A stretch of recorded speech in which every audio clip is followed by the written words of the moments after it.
Hey, what's up, all? Thanks for being here. Normal America Show. The one person watching right now. So if you're new here, thanks a lot. I really appreciate it. So yeah, it'll be a big show tonight. I'll probably be going for at least a couple hours. We'll see what happens. But if you're listening, like and share. Let me know if it's lagging or anything too bad. Um, I don't know. My computer's been on the fritz lately. Support me, PayPal, super chats, things like that. I need better equipment. I apologize, but we don't got time for all that tonight. Let's move on. So first off, I'm going to try to remain calm during this because I was just texting one of my best friends and we're kind of angrily texting back and forth. Probably me more angrily than him.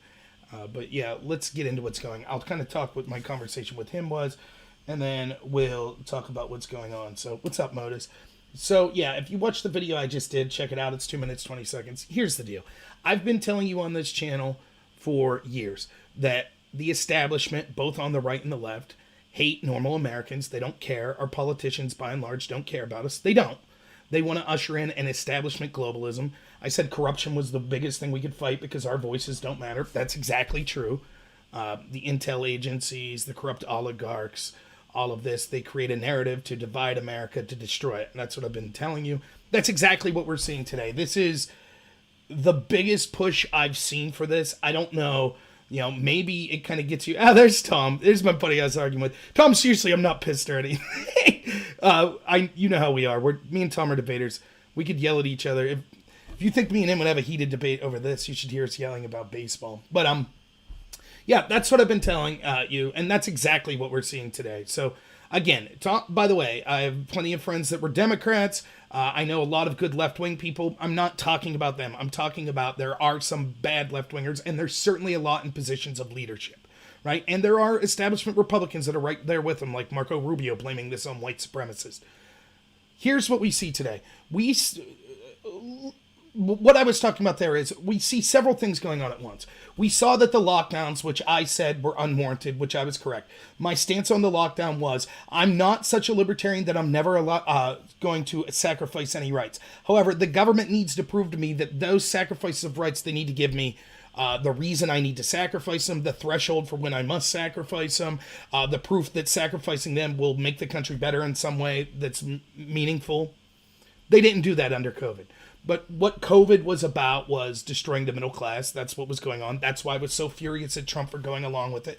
I was right about that. It turns out that the lockdown, we have no proof that it saved any lives. In my state, for example, the same as in New Jersey, the same as in New York, the same as in Michigan, the lockdown actually probably killed more people, and that's without factoring in the economic devastation, because out of fear of hospitals being overwhelmed, we actually forced old people into nursing homes that had the virus, which then predictably made them death camps where a bunch of them died. So we, instead of protecting the most vulnerable like I suggested, we wiped out the economy for everyone, wiped out everyone's rights, and then put the people that were most vulnerable in the most danger possible, all in the name of the lockdown. Now, it's either incredible incompetence or that this was intentional, and I believe it was intentional. That's what I've been telling you here. If you're new here, what these establishment on the left and right want, and the face of it is the Democratic Party, though. What they want is a new globalism. They want a new feudalism. They want the end of self-sufficient Americans. That's the biggest impediment to globalism. They want us to live in a society where we're dependent on the government for everything. That's what the Green New Deal is. So they intentionally want to collapse middle America and working Americans of all persuasions, of all races, of all political persuasions. That's why they're constantly trying to destroy the economy. That's why they're for open borders. That's why they're for mail-in ballots and things like that that could lead to voter fraud. That's why they want to release people from prisons. That's why they treat hardworking Americans like guilty people, but people that are committing crimes like great people. I mean, does it get any more evident today? We have governors that are giving, just today in New York City that's being overran, one of the parks there, the police found time to go out and kick a bunch of Hasidic Jews out of the park for violating the lockdown. But they couldn't be bothered to stop the rioters. Could it be any more evident what's going on? So this is what they want. They want this sort of neo-feudalism.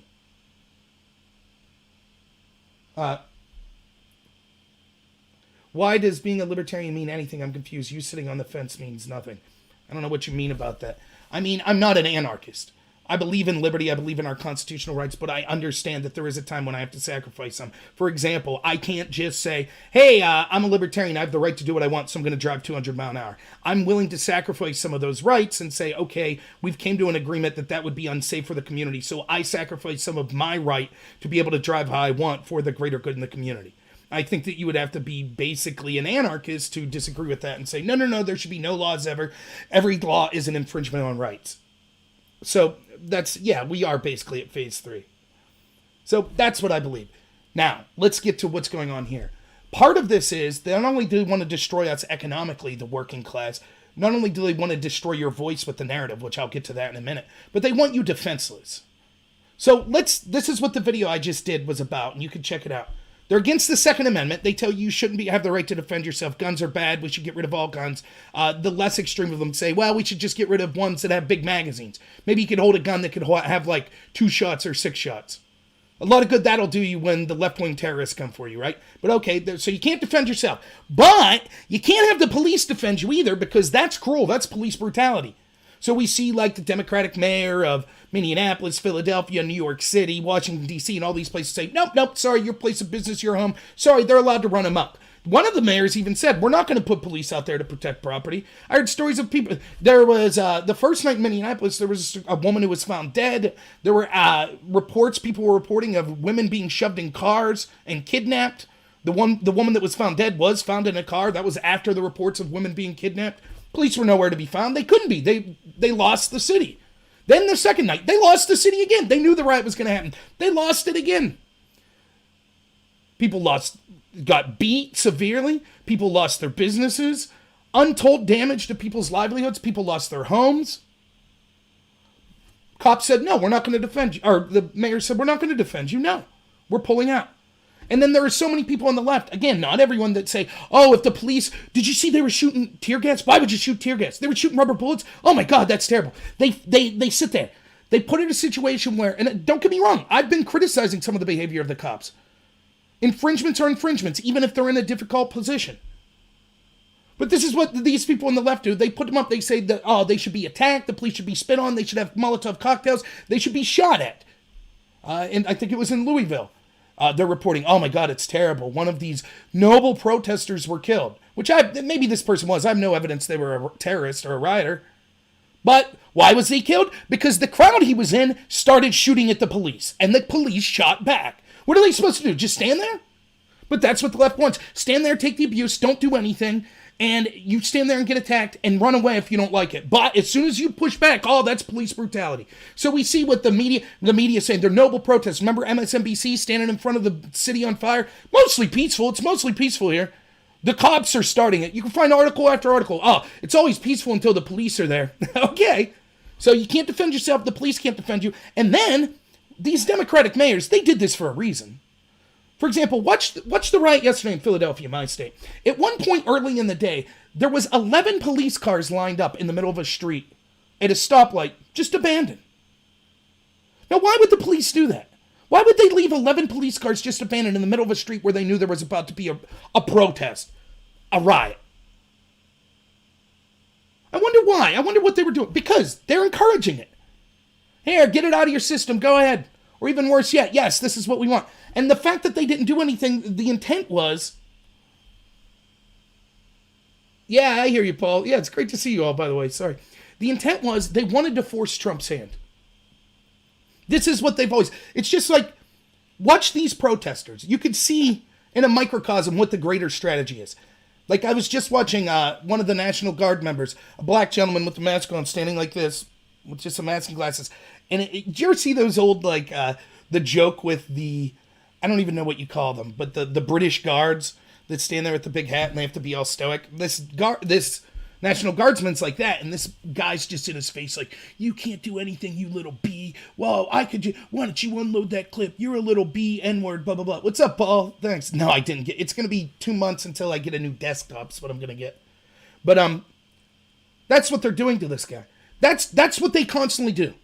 They scream at the police, agitate, agitate, agitate, agitate, agitate, push at them, throw things, agitate, agitate, agitate. And then finally the police push back and they go, oh, brutality. Did you see that? Did you see those police? Did you see what they did to me? Oh my God, she's hurt. She got tear gas. Someone get the water. Get the water. Oh my God, did you film that brutality? I've watched dozens of these protests over the years. Same old story over and over. Provoke a reaction, then play the victim. Just like you see with feminists on campus, just like you see all over the place. You see it even with the narrative. Call Trump supporters Nazis when Trump supporter says F you. Oh my God, did you hear their language? You see it with Trump themselves. They say, oh, Trump's language is bad, but he's a Nazi. It's okay to punch Nazis, blah, blah, blah. Oh my God, did you see those people wanting to defend themselves? That's terrible. That's a horrible thing. That's what these people believe. So what you see, if you, go ahead, watch it tonight. Go, leave me for 5 minutes. Go watch a live feed of the protests. I guarantee you'll see cops standing in a line, people throwing things, agitating at them, and then when the cops fight back, all of the people there act like, oh my God, we're victims. I can't believe the cops did this. That's exactly what the Democratic mayors were doing. Exactly.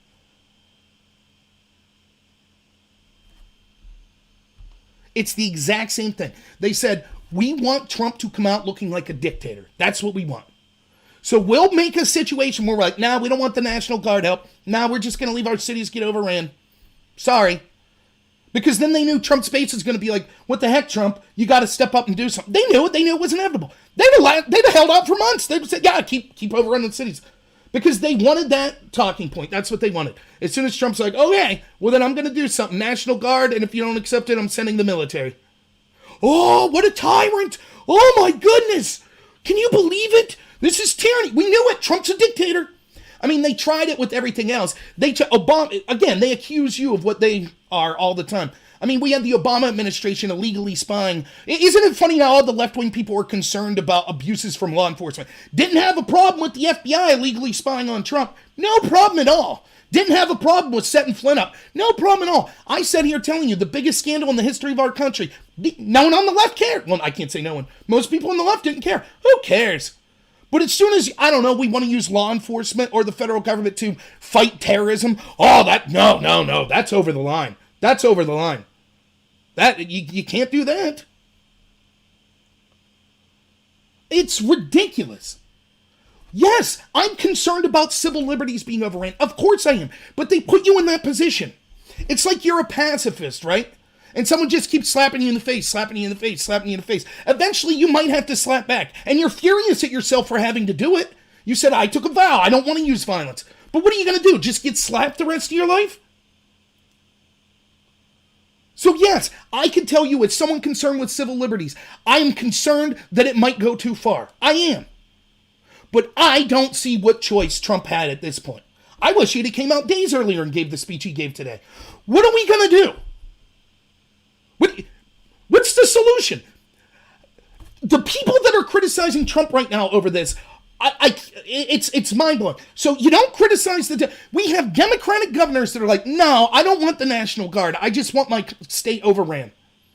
That's what I want. In fact, I'll go on TV and say, it's Trump supporters doing this. A total lie. And so that's it. We're just leaving people overran. Eventually they'll get tired. That's the plan. How's that going to set for a precedent from here on out? Hey, if you ever want to riot, don't worry. These states, these mayors, they won't do anything. You do what you want.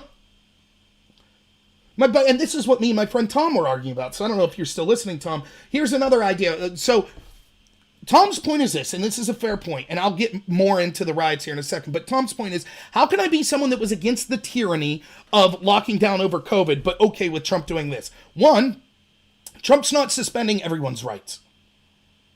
Trump is unleashing a force that may end up harming some individuals' rights that don't deserve it, but largely is going after a domestic terrorist force. Left-wing domestic terrorists. Don't call them rioters.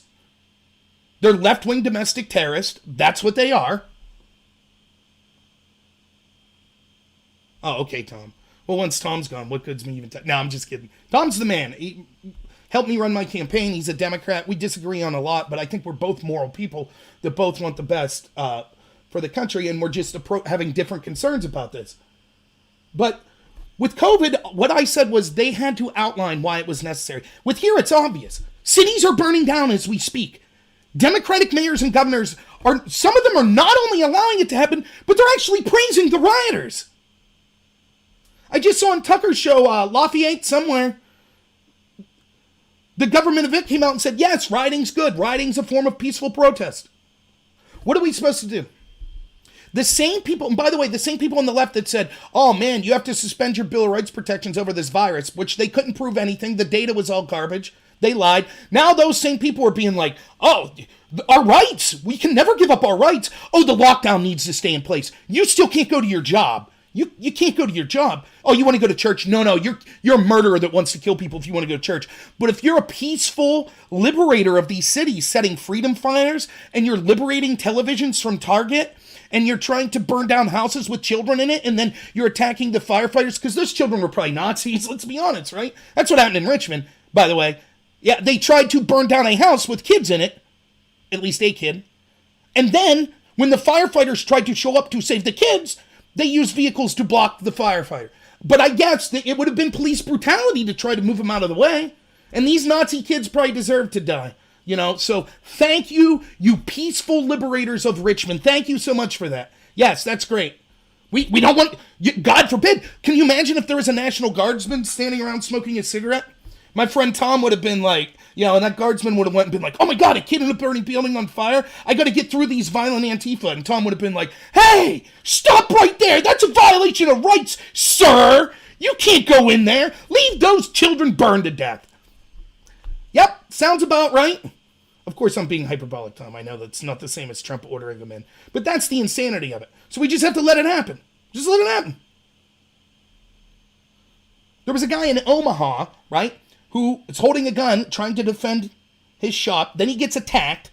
Then he gets knocked to the ground and beat. Then he stands up, backs up. The guy comes at him again. He shoots him, kills him. Right now, there are Antifa sites over and over online doxing that person, giving out his home address and restaurant, and telling him to burn it to the ground and take revenge. The cops probably won't do anything. In fact, I saw footage right before I came on of LA, armed people guarding their stores. The LA media was right there. The police showed up while the rioters are going after the store, and they took the armed owners into custody. You see? Because you're the criminal. The terrorists are the great Americans. You're a criminal. They want you defenseless. That's what they want. I've been saying this on this channel over and over. They get you to agree to obvious lies, but we have to pretend they're truths. We have to pretend, because of leftists in this country, that men could be women. We have to pretend. We have to pretend that there's no competitive advantage for men and women. Oh, that guy was a man his whole life, joined the track team as a woman, and now he's dominating? He must just be really good. Or she, must be really good. We have to pretend things like, oh, if you're black and you're in politics, that's a huge disadvantage, when that's clearly not the case. And when you build your society on lies, when you have to lie, or else you're massively diminished in the public eye, this is the inevitable result. So what's the big lie we've been told? And this is what I want to focus a lot on that I don't hear people saying. Every Republican that I hear talk says the same crap. And until this changes, and this is not going to be a happy show, because there's only two possibilities that I could see, and they're both terrible. Until we change this lie, these riots will happen at a whim, anytime the terrorist Democrats want it to happen. And I don't mean my friend Tom, it's a Democrat. I mean the people running the party. You ready for the lie? The United States is a racist country.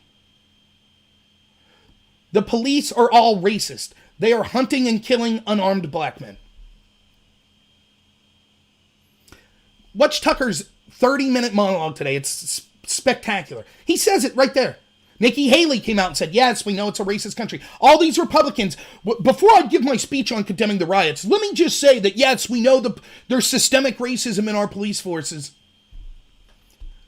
When you believe that lie, what do you think? And listen, let me make it quite clear here. I'm not even really blaming black people that believe this at all. Why would I? When you're told keep in mind, they played the long game. These leftists that wanted the country destroyed, these communists, these anarchists, they played the long game. Well, the right was worried about winning elections. They were infiltrating academia, the entertainment industry. They were infiltrating the mainstream media. They were infiltrating Silicon Valley. We were worried about elections. How stupid are we? And so now, generationally, in our schools, we've taught this is a racist country. If you're black, the country hates you. You're always a victim. That's what we've told people. Can you believe? Or can you blame generations of people that have been told that? They believe it. Now, what do you do when you hear that the country's racist every day of your life and you honestly believe it? It's not a bad idea to start tearing it down then, is it? Huh. It's inevitable. Just like the people that said Trump's a Nazi, Trump's a Nazi, Trump supporters are Nazis, it's okay to punch a Nazi, Trump's a Nazi, his supporters are Nazis, it's okay to punch a Nazi, Trump's a Nazi, his supporters are Nazis, they're racist, the country's racist, the police are racist. Inevitably, people believe it and they're like, okay, time to fight back. What would I have did if it was Hitler? I'd have fought back. I'm going to fight back now.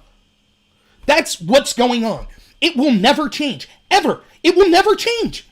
There is nothing you could do. They could take... So let's see what happens. So this guy killed... I'm not even going to say his name, but, whatever his name is. Scumbag murdering police. Killed George Floyd. Tragic. Everyone 95% of people are like, yeah, that dude's a murderer. Lock him up. Didn't matter, riots. Then they locked him up, which wasn't an abnormal amount of time compared to when white man Tony Timpa was killed in almost the exact same way. 3 years it took for anything to happen then, and then the cop was let off the hook. So it wasn't that long a time. So they arrested him. Did that quell things? Nope. Then we had Trump and a bunch of leaders come out and say, yes, we agree this guy was a murderer. Did that stop things? Nope. Huh. What could people say that we should have de-escalated? Trump should have came out and de-escalated. What was Trump going to say? Okay, what are your demands? Hi, my name's Todd. I'm from Antifa. I'd like to see the country burn and all white people to kill themselves. Okay, we'll give in to that. No problem. How about you next? Yes, I'm Larry. I'm from Black Lives Matter. I, too, would like to see all police murdered. And, by the way, let's empty all prisons, and I'd like $1 trillion for every black man. Sold. Sounds good. Next, what's your demands? Right? Good stuff. There we are. Let's be reasonable. See, there are protesters out there. I disagree with their narrative. There are people that are legitimately just protesting police violence. I don't have a problem with that. That's something that we should protest and we shouldn't accept. People in positions of power often don't hold themselves to account. A story as old as time. I agree. We should force them to hold them account. But when we had the best racial relations after Bush, even though Bush sucked. I wasn't a Bush fan. After him, race relations were... All polling said they were pretty highs for this country. And then we had Obama, and everything became Black Lives Matter. Instead of saying, oh, there was a terrible cop, let's come together. Black Lives Matter said, no, Black Lives Matter. All lives matter is racist. It's all about racism. It's just racist cops. We don't want to hear about cops killing white people. We don't care about black people killing black people. We don't care about black people killing white people. We don't care about cops killing white people. All we care about is cops killing black people. That's it. That's the only thing that matters, and it proves that the country's racist. Period. That's what they said. As long as we continue to believe that narrative, as long as we push that narrative, this stuff's inevitable. We live in a country of over 300 million people. There are over 800,000 law enforcement officers. You could take any race in any given month and find video footage of a cop doing something heinous to a member of that race. Asian, Hispanic, white, black. And so if you indoctrinate people... racism, and then inevitably there's going to be an incident and you could say, see, that proves it. Now go get them. How are we ever going to end this? What's the solution? What are we going to do? If we told Al Sharpton, what do you want? I want Trump murdered, or I want Trump tried for treason and executed, and his whole family. Okay, we'll give you that. I want no more white cops. Okay, we'll give you that. I want cops to be unarmed. Okay, we'll give you that. Okay, I want no more Second Amendment. Okay, we'll give you that. I want reparations for all black people. Okay, we'll give you that. The next day, somewhere, somehow, someone in a position of authority would do something bad to a black person, and there could still be riots.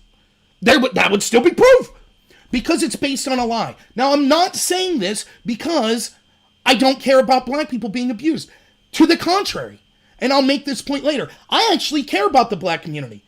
You know how you see black people out there protest? And keep in mind, I disagree with the narrative that it's a racial thing. I think it's a police abuse thing. But even still, even though I disagree with the narrative, they have every right to peacefully protest. And I would defend them for that. Did you see videos of people that are actually protesting and then the Antifa types come in and the protesters are like, get the heck out of here. This is our community. We're trying to do something positive here. Good for those people. But that liberal terrorist, that left-wing terrorist that's coming in there to cause violence in their community and co-opt their protest, that's what the elite white liberal leftists have done to the narrative. They have convinced people, so many people in the black community, that they're perpetual victims, that they'll never succeed because this country is keeping them down, that black people are hunting them, and it's all a lie. The data doesn't back it up. It's a lie. And my message to the black community is this: stop leaving these people speak for you. You are an individual. There was a lot of crappy thing that happened systemically to black people in this country, including Jim Crow and slavery. Absolutely. But there's nothing we could do about it now. All we could do is treat each other as individuals. I don't treat you as a black woman or a black man. I treat you as a person. I don't think you have to think a certain way because of your skin color. If you think you're a perpetual victim, you will be a perpetual victim. It's a self-fulfilling prophecy. If you're sick and tired of white people and you want to get back at them, if you bust your ass, you could beat them at whatever career they have, and that's the ultimate way to win. Have a happy family. Have personal freedom and personal responsibility. Show the people that thought that you were inferior how wrong they were. That's how you get back at them. And then after 3 or 4 generations of that, race won't be that big of an issue. There will always be racist, but it'll be far less important than it is now. But when you build your country on the lie, this country is racist, it's attacking black people, this is what's inevitable. And I'll prove to you it's a lie. But if it's a lie, how do you solve it? What do? If it's not true, if we accept the premise that this country is racist, and it's not true, then it's impossible to solve. Which means the riots are impossible to ever end. I don't mean there'll be riots every day, but anytime they want. And let's not kid ourselves, this is because it's being fueled. It's an election year, and the virus didn't collapse Trump's chances completely, and the impeachment didn't, and the Mueller investigation didn't. So I know what we'll do. Riots to blame on him. That's what's going on. Don't allow yourself to be a pawn and your communities to be destroyed for establishment Democrats and left-wing people that could care less about you. These Antifa people, these left-wing terrorists that are coming into these black neighborhoods, they're like locusts. They come in, they destroy the neighborhood, they burn it down, and then they move on to the next city, and they could care less about the people that they just left distraught and their communities destroyed. They don't care at all. Rebuild it, and then they'll be back to destroy it again. That's what they think.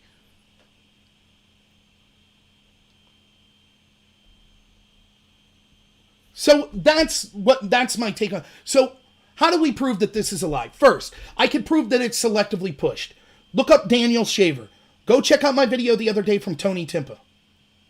We have white people dying. Tony Timpa was a white man who had some mental disabilities. He was schizophrenic. He called the police out himself. By the time the police showed up, the security guards had him handcuffed. The cops held him down for about 13 minutes with their knee in between his shoulder blades by his neck. He's gasping for air as the police laugh the whole time. They're laughing about, I'm Tony, I'm going to school. Your first day of school, Tony. Get him a Green Oaks cocktail. Because Green Oaks is the mental ward that they're going to send him to. Laughing. They actually laugh towards the end of it. You think we killed him? And then they get him in the ambulance and the EMT says, yeah, he's not breathing. And they say, oh, F. Not because they care that they killed a person, probably. I'm sure maybe they felt bad. I don't know. They didn't think through their consequences, but the real OF was, oops, we're in trouble. But they weren't. It was cool. Now, I don't remember. That was 2016 Dallas. I don't remember the media making a big deal out of it. I don't remember being told, oh, that's proof that the country is racist against white people. Don't recall that. And that incident actually had the cops laughing as they killed him. I don't recall any of that. I don't recall Al Sharpton being furious or Colin Kaepernick taking a knee over it or Black Lives Matter protesting about it. Don't recall it at all. How about Daniel Shaver? He's in a hotel Police get called because they hear that someone has a pellet gun in there. And so they pull out their AR-15s and they find Daniel in a hallway and they scream at him. They're screaming commands. He's bawling his eyes out. They tell him to put his hands on the ground. They tell him to put his hands behind his back. Then they tell him to crawl towards him. So he's crawling and he's screaming, please don't shoot me, please don't shoot me, as the cops yell at him. And as he's obeying their commands, crawling to them, they execute him. Where was Al Sharpton? Oh, he was white. My bad. Now, I don't say this to diminish black victims of police violence at all. But it shows that this type of heinous action goes across racial lines. But the media is invested in a narrative. The Democrats and academia and the entertainment industry are invested in a narrative. That's why Jussie Smollett flew. It's like this with everything. There are actual, I don't know if you knew this, there are actual rapes in this country, but that wasn't good enough for the left. They had to go, quote, rape shopping, which is how you got the Rolling Stone rape case, because they needed to make sure the perpetrators fit their narrative so they could blame the identity groups that they wanted. Wealthy people, white people, that's what they wanted. So a regular old rape wasn't good enough. Oh, what's that? There's a rape there, but it was a low-income guy that raped someone? Nah, that's no good. We need wealthy kids raping someone. Oh, it'll be best if they're white, too. Wouldn't that be great? So they published a fake story. That's what they did. Same with Jussie Smollett. You don't think there's actual evidence of people being treated crappily, racist from all sides? Of course there is. But they had to make one up and push it. The same with the Covington kids. Oh, it was privileged white kids surrounding a noble Native American. Whoops, what's that? That Native American was agreeing with black adult racist homophobes that were yelling at those kids? Oh well, whoops. That's what this is. It's inevitable that there will be terrible situations with 800,000 police officers and 300 million citizens. It's inevitable. And so if you want to drive home this race riot, it's easy. You just peruse, find a story, run with it. You want to know how I know nothing will satisfy the people that are rioting? You remember Hands Up, Don't Shoot, Mike Brown? That was a lie.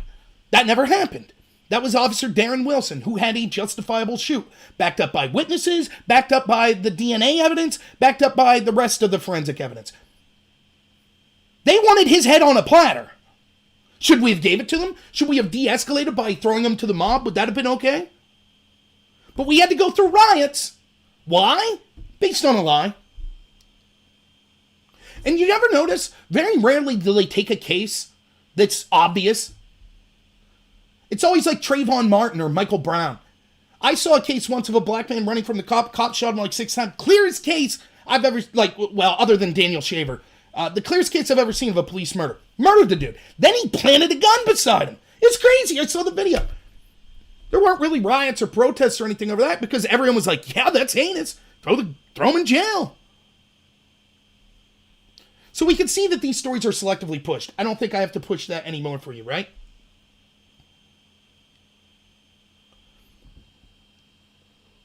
Why? What does the data say about this, right? So let me throw some stuff out here, right? My buddy Drone Tech did a good video on this today, but let me throw some stuff out there at you. Could it be that the guy that killed Floyd here, maybe he's a psychopath? Could that be? Or maybe he's a narcissist. Maybe he wanted to kill him. Maybe he just was so arrogant, he didn't think through his consequences. The guy's a murderer. Don't get me wrong. I agree with that.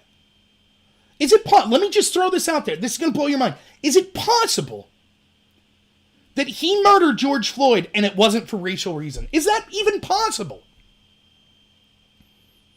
I would say yes. That's possible that could be the case. I would say I haven't seen one piece of evidence, nor have I even seen anyone attempt to provide one piece of evidence that George Floyd was killed for being black. I haven't seen one piece of evidence. Has anyone?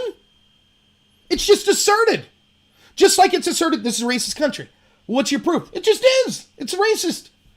The cops are all racist. They're hunting black men. What's your proof? So last night I was on a YouTube feed watching the riots. And it was a feed that was sympathetic towards the rioters. So like radical left wings. But I didn't go in guns a-blazing. I tried to talk to them in the chat. And so I said, what good are these riots? What are they accomplishing? And they were like, justice for Floyd. And I was like, but how do the riots help? And they're like, well, you don't understand. Racism, like the cops hate black people, so we have to fight back. And I was like, well, what's your proof that cops are racist? Well, you don't have to worry as a white man of getting killed like this. I'm like, what about Tony Timpa? Who? Tony Timpa. This white guy was killed in the... Never heard of that. Yes, that's right, you haven't. Here's the video. They said that's different. I said, how? They banned me. That's how the conversation goes. What's your proof that Tony Timpa was not killed for his race, but that George Floyd was killed for his race? It's different. How? We're done talking to you. How about Daniel Shaver?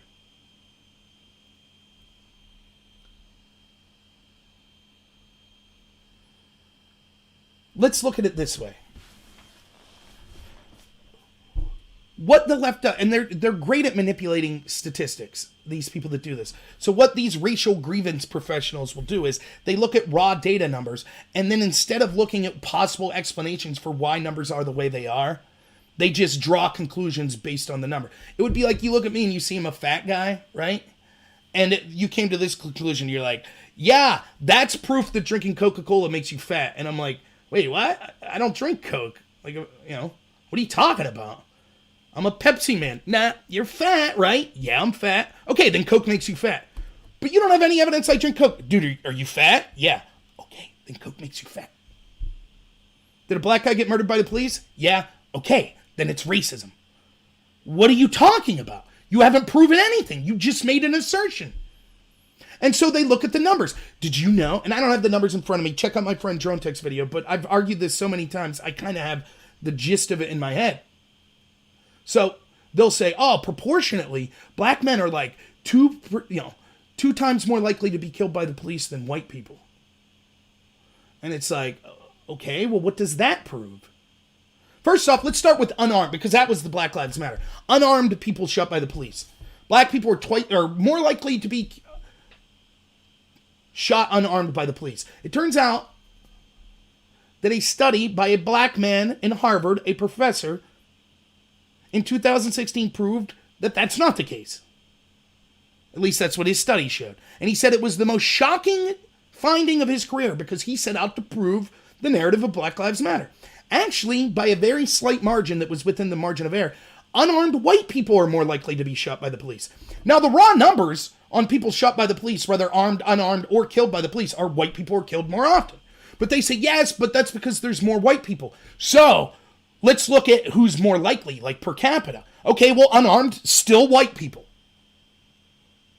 But, so we got that, but armed, yes, black people, it turns out, are more likely to be shot than armed white people. At least that's what the data seems to bear out. So that's proof of racism somehow? So the first thing I would say is, well, wait a minute. And when this whole stuff started happening, look, I wasn't like, I'm no genius or anything, but the very first question I had is, take race out of it and just say you hear, here's city 1, city 2, city 3, or, area 1 of a country, area 2, area 3, right? And you're an alien or you're someone, you're playing a video game and you're just totally objective, right? You don't really care about the people. And it's just like, okay, well, in Sector 1, the people in Sector 1 are way more likely to have violent interactions with the police, including getting shot by the police. Sector 2, it's way less. The very first thing I would think would be, okay, so is there more crime in Sector 1? There's more violence in general, therefore there's also going to be more violence with police? That's exactly what you would think. You wouldn't say, oh, it must be the police hate the people in Sector 1. You'd say, well, wait a minute, what's going on here? That's exactly what we see happening in the black community. And it's not just the black community, because newsflash, in rural Pennsylvania here, if you're black, you're not involved. You're not in those stats. You're not that likely to get shot. You want to know why? Because when police pull someone over here, they're not fearful that it's going to be an extremely violent altercation involving firearms. So they pull you over and they're relaxed. If you go to work every day and you're in an extremely volatile situation where you've been shot at before, you've seen some of the most heinous crimes, you're dealing with hardened criminals, you're going to be more on edge. Those criminals are going to be more on edge. It's more likely that either one, whether it be a justified altercation by the police or unjustified, it's more likely to happen in that scenario. And so when you look at the data and you see 50% of homicides in this country are committed by young black males. They're 6% of the population. They commit 50%. Am I saying, oh, it's because they're genetically inferior? No, I'm not like that. I don't just look at a data set and say, oh, that proves something. When I hear that, I'm like, what's going on in the black community? Is it through extreme poverty? Is it some sort of cultural thing? Is it because the population density, they're like on top of each other? What's going on? I don't jump to, race, that proves that black people are inferior. That's what the other side does. Cops shoot blacks more. Oh, they must be racist. That's not how I do things. I say, well, what are the explanations? And I don't have all the answers. And I'll be told, oh, so you're racist. You're believing the stats that black people kill people. Okay, can we agree that people kill people predominantly within their own race? Everybody agrees with that. So the white supremacist narrative that black men are like killing whites at a record clip, not really true. As a white person, you're far more likely to be killed by a white person than a black person. So we could dispense of that kind of racial garbage from the white supremacist. But same with the black racial grievance people. You're 90% chance, over 90% of young black men that die are dead at the hands of other young black men. That's murder or homicide. So even if you say, oh, the FBI's lying when they say how many crimes that young black men commit. Well, let's look at the National Crime Victimization Survey. Would it shock you to learn around the exact same number of homicides that black people commit? It's almost identical how many black men are victims of homicides, which makes sense because people kill within their own race. So in many ways, you could frame it as, oh, you're only concerned about black perpetrators. I could rephrase the question to, oh, so you're not concerned about black victims? Anyways, this is kind of a boring discussion. I see I'm losing people. But here's why it makes sense. Because it's not so simple as to just look at the data. There could be all kinds of reasons. You could come up with reasons, I don't know. Can you take a data set and be racist? Yes. Is that what I'm doing? No. If we're unwilling to look at data, then we can't solve the problem. And we end up with lies that then lead to violence because we can never solve the problem because we were never honest about what it was in the first place. So that's what ends up happening. Now here's the example I always use. You ready for this? So I give you examples of people that were killed by police.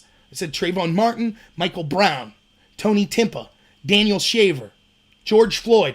Do you see a connection in those 5 people? What's up, Dustin? I hope you're feeling good, man. You see a connection? Let me say them again. See if you can come up with something that connects them. You ready? Daniel Shaver, Tony Timpa, Michael Brown, Trayvon Martin, although he wasn't killed by a cop, but you know what I mean. George Floyd, Philando Castilla. What's the common thread there? Can anyone figure it out?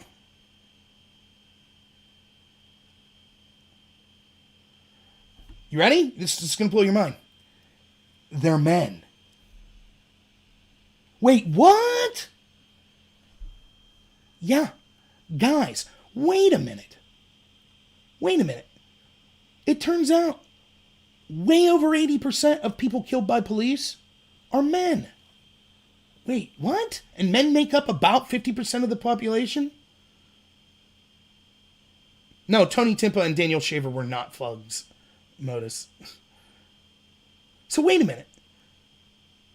They get killed at way more of a proportion than blacks to whites. Men to women are killed way more of a proportion. In fact, when we look at it in every conceivable measure that they say, this country's racist because of the law enforcement system, and black people are more likely to be stopped, and black people are more likely to be charged with a crime, and black people are more likely to be convicted, and they're more likely to be killed by the police, and they're more likely to get longer sentence. It's something like 10% more than white people is what it comes out to.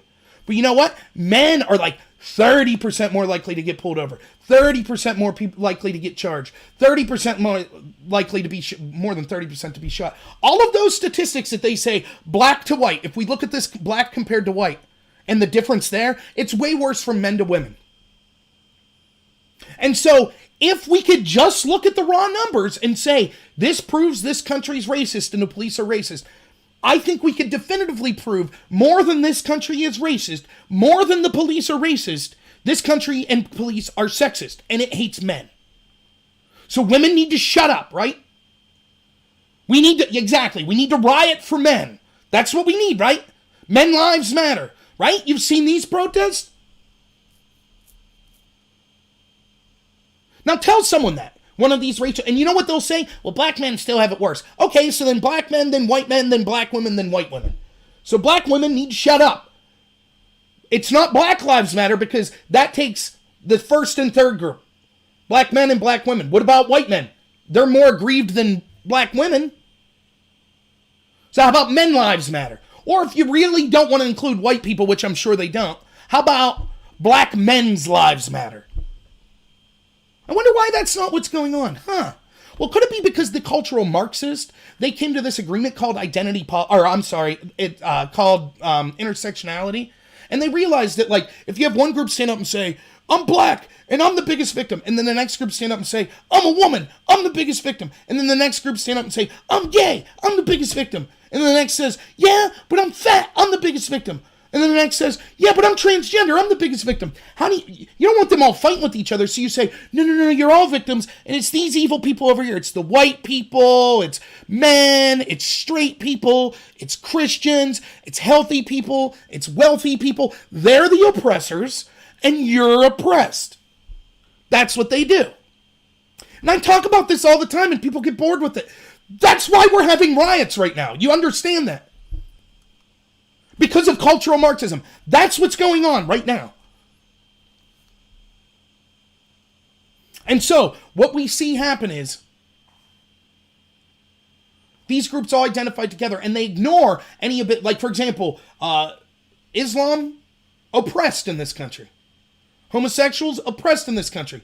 But wait a minute, you might say, if you're gay, yeah, okay, maybe I don't like Christians, but for God's sakes, these people want to throw me off a roof. Shh. Get back to hating the Christians. They're the oppressors. That's the kind of nonsense you see.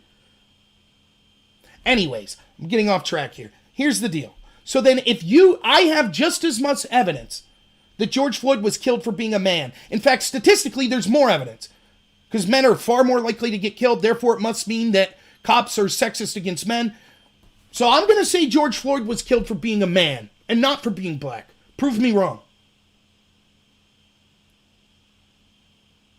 And here's the kicker. This is what I love when you argue with these people, with these cultural Marxists. They don't understand how their answer to you disproves their argument. You ready? So as soon as you say that, you're like, what about men? Blah, blah, blah. Without even thinking, they'll blurt this out. Well, men commit more crimes than women. So wait a minute. What you're suggesting then is, now all of a sudden we can't just take the data and say that proves something. We have to look at the reasons behind the data. Wasn't that sexist? How dare you? Because if I say blacks commit more crimes than whites, they'll say, oh my God, that's racist. But if you say men commit more crimes than women, it's like, well, yeah, of course they do. There is no proof, none, that this is a racist country and that it's a racist country and that all countries are racist and all people are partly racist. Yes, of course. Every country is going to have someone that's a racist in it. But there's no proof that this country uniquely hates black men, that it's treating them poor or anything like that. In fact, to the extent that there is proof, the racism is the elite left-wingers who treat black people as inferiors and say, you're my little child, I need to take care of you. That's exactly right, Moonglow. Like I said at the beginning, it's about destroying America within. Now, I hope I proved that that's a lie, right? And they'll tell you, like, they have people that do this for a living every day, and they're impressive speakers. And they'll say things like, let's talk about isms. The catastrophe of the masterphy of the attack on the black race is that in your nose, you feel the soul of the racism of your ancestors. And when it comes to you in the blue, while you chew, you will see you cannot be what they are. Now, don't you see the white man goes for a walk and he can talk, but you know he balks when the black man comes down the street. The black man may think that he is on the playing field, but the field is one of cotton. He is forced to be there by the slave master that is the unconscious bias of the white man in every area, of every breath, till the end of his days. The white man's aura is based purely on his hatred of the black man. They built this country on that hatred. The sweat, the bones, the tears, the jeers, the cheers. All of it from the black man building from the ground up. And what you can't see or comprehend is what the men in the end fend for. So it's time to break down these walls and see the black man needs to be everything that you think you are, but you're not because you don't understand. It's all around you. That's it, man. That's how they talk. Oh, real impressive crap there. Go listen to Michael Eric Dyson. I think that's who I was trying to do an impression of. But I've met many people like that in life. You just come up with simple questions like, wait a minute, how is the country more racist now than after the civil rights movements? Yeah, you like that, Dustin? I'm not a fascist. How's the country more racist now than it was after the civil rights movement? What happened? What's going on? They don't have an answer. None. Thanks, Dustin. Then that probably sounded really impressive. But it's just all sophistry. They have no proof. They'll say things like this. Well, you don't know what it's like to be black. You're right. You don't know what it's like to be white. Yeah, but it's different for you.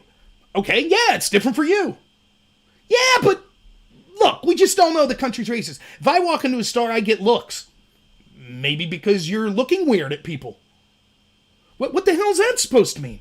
You don't know. Did you ever have to unpack the invisible knapsack? I was in the humanities in college. You had to do that. Check your privilege, white man. Check your knapsack. Like, you walk into a store and people don't look at you weird. Of course they do. Look at me. Yeah, but that's because of choices you've made, not because of your skin color. I guess it depends on what store I walk into. One time I walked into a store in downtown Youngstown. It was a barbershop with it was a black barbershop. I got a lot of weird looks. Guess what? They were awesome. Cut my hair. We had a great time. But when I walked in, I got weird looks because I was the only one who looked like me. So yeah, if you're black and you live in a white neighborhood, maybe you get looked at a little weird. Same would be true if you're an amputee, I guess, or in a wheelchair. Or if you're a big fat guy with a big beard like me. I don't know. How is that evidence of racism of some kind? If I go to China, then everyone's going to look Chinese. So then would they be racist against me? Of course oh, great. Okay, good. I have someone to argue with on, DeSantos on Periscope. Do I believe this country has systemic problems? Yeah. Can you name me a country that doesn't? Define systemic problem. Like, here's a systemic problem in this country. There are people that are unhealthy. There's a systemic problem. Here's another one. A lot of people are poor. Drug use. There's a systemic problem. Murders. That's a systemic problem. Rapes. Systemic problem. What? So, yes, there are systemic problems. And you can name me a country without systemic problems. Go ahead, DeSantos. What's that country? A lot of the here's another systemic problem. People in positions of power saying that people are evil based on their race. I listen to a lot of riots. How do I get to the root of it? What's the root of systemic problems? Human nature? There will always be racism. There will always be sexism. There will always be violence. There will always be greed. There will always be war. I guess the root is personal liberty, holding yourself accountable. If you're religious, holding yourself to the account of your religion. That's the best we could come up with. Treat others as you'd like to be treated. But every single time, if we acknowledge that there are problems and that these problems can never be fixed, and I could prove to you that trying to focus on them and applying solutions based on racial grievances always makes the problem worse, why would we continue to apply those? Okay, but what's the solution? The best solution right now is to be as colorblind as possible, to wipe the slate clean. The further we go back in history and say, well, because of Jim Crow, then we have to acknowledge that we need to have special treatment for blacks. And then the Asians will be like, yeah, but what about Korematsu when you locked Asian Americans up in World War II? Okay, we have to do that. And then the Native Americans are like, wait. But what about us? You screwed us over. Okay, we have to do that. But then maybe you're the Native American saying that's Cherokee, but maybe there's an Algonquin, one of the remaining survivors of the Algonquin, and they're like, but wait a minute, the Cherokee took my land before the Europeans even got here. So, Mr. Cherokee, after the white man gives you his reparations, I'd like my reparations from you. And then the Cherokee's like, oh, but then, right, there's someone out there, we didn't even know there was a tribe before the Algonquin, and then I get DNA tests and it turns out I'm from that tribe, and I'm like, oh, well, now Mr. Algonquin, give the money back to me because I'm 1/100th, whatever the tribe was that you wiped out. The country was not built for the success of white males. If that's the case, why are Asians, Indians, all sorts of people that aren't white males doing better? By the metrics we say. And when you look at these type of things, what you constantly see is this narrative that one group has it better than the other is garbage. Because it depends on the context and the situation. Let me give you an example. If I'm black and I get pulled over by the police, might I be in a worse position than a white person? It could be. But if I'm black and I'm at university, do I get treated better than a white person? Yes. I don't have a Cherokee voice. By percentages, what? That white people are... What percentage? So, for example, white males are better. Okay, let's take some percentages then. The vast majority of homeless people are men. The vast majority of suicide victims are men. The vast majority of people that have dangerous jobs that die in the job are men. The vast majority of people that die protecting our country in the military are men. The vast majority that have ridiculously hard physical labor jobs are men. Our law enforcement system arrests men at huge clips more than women. Our courts award women custody of children, possibly the most important thing that could ever happen in your life, custody of your child, overwhelmingly to women over men. Please tell me again how the country's set up for men.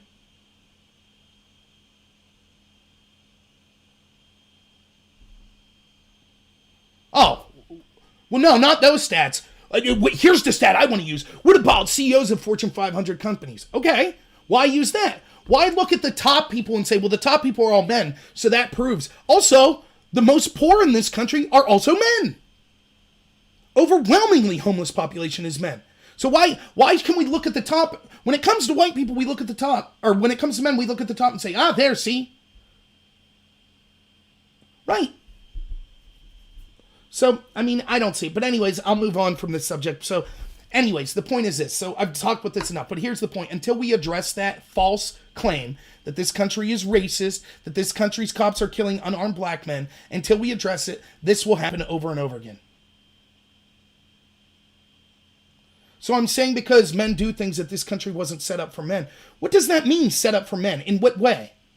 Are you saying because at the founding of the country that white men seem to have more privileges than others? I guess, but then you could also look at it and say, yeah, but actually women had a better deal because even back then, there were more responsibilities. With rights came responsibilities. Now, I would always choose maximum rights and responsibilities, but depending on what your values are, you might say it was more privileged to be a woman. For example, life expectancy of women was way higher. Continues to be to this day, but way higher back in the day. There was all sorts of conflict. Like at the founding of this country, it was unbelievably a dangerous country. And by and large, it was men that were dying in that danger. What does it matter anyways who the country was set up for? We now have a country now. So what's the implication? If the country was set up for men, now we need to what? What's the implication? Women didn't get the right to vote till 1920. Cool. And? So women didn't vote until 1920, something, riots today. Right? That's it? Can you tell me today what men can do that women can't? Can you tell me legally the protections that men have that women don't? I just outlined to you how things are So I guess the argument is, who cares? I just gave you a litany of reasons things are worse for men. You didn't argue against them. Right? You didn't argue again. The system's still in place for men to benefit. Okay, let's go back through those statistics again. Majority of suicide victims, majority of deaths on the job, majority of people in poverty. The legal system set up where men get punished way more severely than men, almost every single time. If you have a kid, the legal system set up to give it to women over men. How's this a patriarchy again? Oh, well, because women didn't get the right to vote until not. I did outline.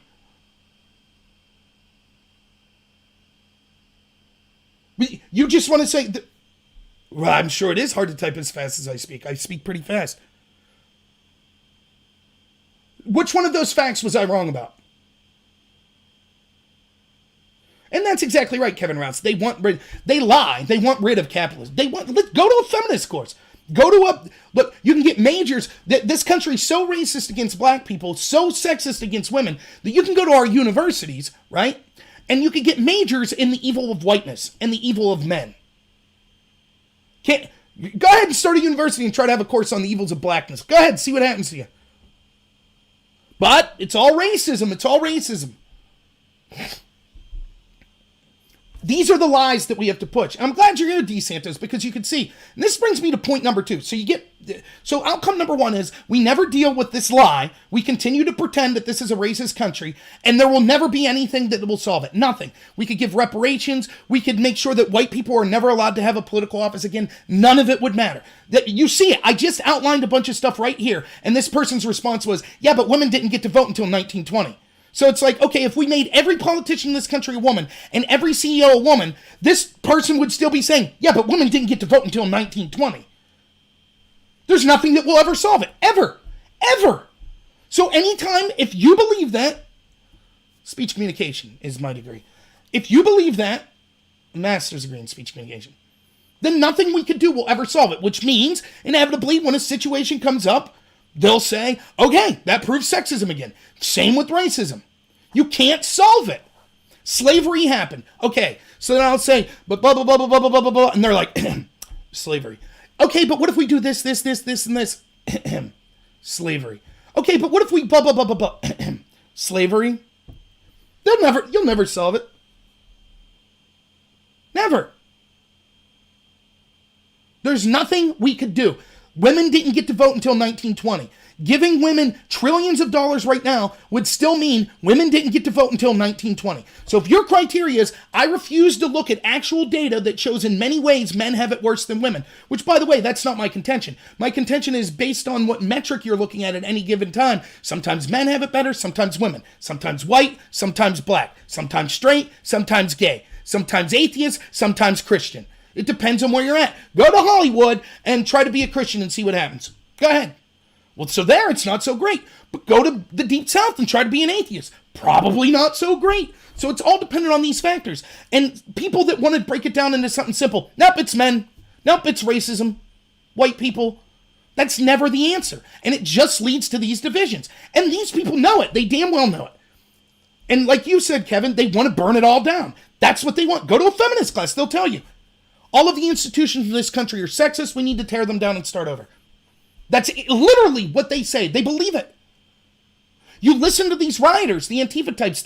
I heard this dozens of times today and yesterday. They would say this. They would say, a system that values possessions more than lives. That's why we're breaking the property. In other words, they want communism. That's what they want. I should have took a couple more history classes. No, I think I'm fine with my history classes. I don't see where I disagreed with you with history. I don't see where you said that I said something wrong that was historically inaccurate. The difference is I'm saying this is how things are now, and you're saying, yeah, but it was different in the 1920s. And I say, okay, but how does that affect the situation now when we look at X, Y, Z? Well, X, Y, and Z doesn't matter because of 1920. No, I'm not an anti-fascist. Absolutely not. Here we go. I wish you guys could see Periscope. So DeSantos says, you're not an anti-fascist. Actually, I heard yesterday the KKK changed their names to the We Super Duper Hate Hitler and the Nazis the Super Duper Most, and anyone who disagrees with us is a Super Duper Hitler loving Nazi. That's the KKK's name now. So DeSantos, are you in that group now? You support that group? Right? You support that. You're not going to be against the super duper hate Hitler and the Nazis and all of them. And if you disagree with us, you love Hitler and you're a Nazi group, right? I mean, as they're putting on the hoods and burning down crosses and going after black men, none of that matters because their name is We Super Duper Hate Nazis, right? Like that's all that matters. So if you call yourself an anti-fascist, you're clearly an anti-fascist. I mean, I'm an Antifa supporter. And for me, that means using violence to make sure you can't speak. But I'm an anti-fascist. I mean, it's so stupid. How could you believe something so elementary? You're watching a lot of Don Lemon, right? That's what he said. Antifa, the name says anti-fascist. I can't tell you how many blue check marks I saw today. Oh, if Trump's against anti-fascist, then that makes him a good take. Very good. The Republicans should change their name, I guess, right? We Love Everyone Party. Oh, you don't love everyone? Oh! You're a Democrat, so you don't love everyone? You're against the We Love Everyone party? That's terrible. What a disgusting pig you must be. It's so dumb. It's so elementary. I can't even believe, like, come on, D. I might be disagreeing with you, but I thought you were better than that. What a weak argument. My goodness. Anyways, I'm glad that person's here because so we have choice one is allow the racist narrative to go, and we'll see riots anytime the left that thrives on racial grievance. By the way, why do they do it? What's going on with them? Why do they do this? They have nothing to offer the black community. In fact, their policies suck so bad, that's why they have to censor everything. And don't be mistaken, the establishment Republicans are right there with them. They agree everything. They'll pay lip service. Marco Rubio and Paul Ryan and Mitt Romney, they'll tell you that they care about different stuff. They don't. It's all about power and control and globalism. They like communism because it means more power for them. They think they're a different species than you. They literally do. They think that they're morally better than you. They're intellectually better than you. That's why they could tell you open borders, but they live in gated communities. That's why they could tell you your light bulb's destroying the planet with carbon emissions while they have a third lake house that emits that house alone more than you will in 5 years. They don't care. They're different than you. Just listen to them speak. Right? That's what's going on. So that's option one. We just allow this go. The establishment is allowed to play, and I mean it, I really mean from both sides. Of course the Democrats do it more. Of course it's part of the orthodoxy of the left, but that's because the establishment is indoctrinating the left. I do understand the difference between communism and socialism. Communism is politics, socialism is an economic system is what you're going to say. They want, I don't care what label you put it. Here's what they want. They want total control. They think they're better than you. They think that capitalism and personal property is evil, and they want state ownership of everything, as long as they're in control of the state. That's what they want.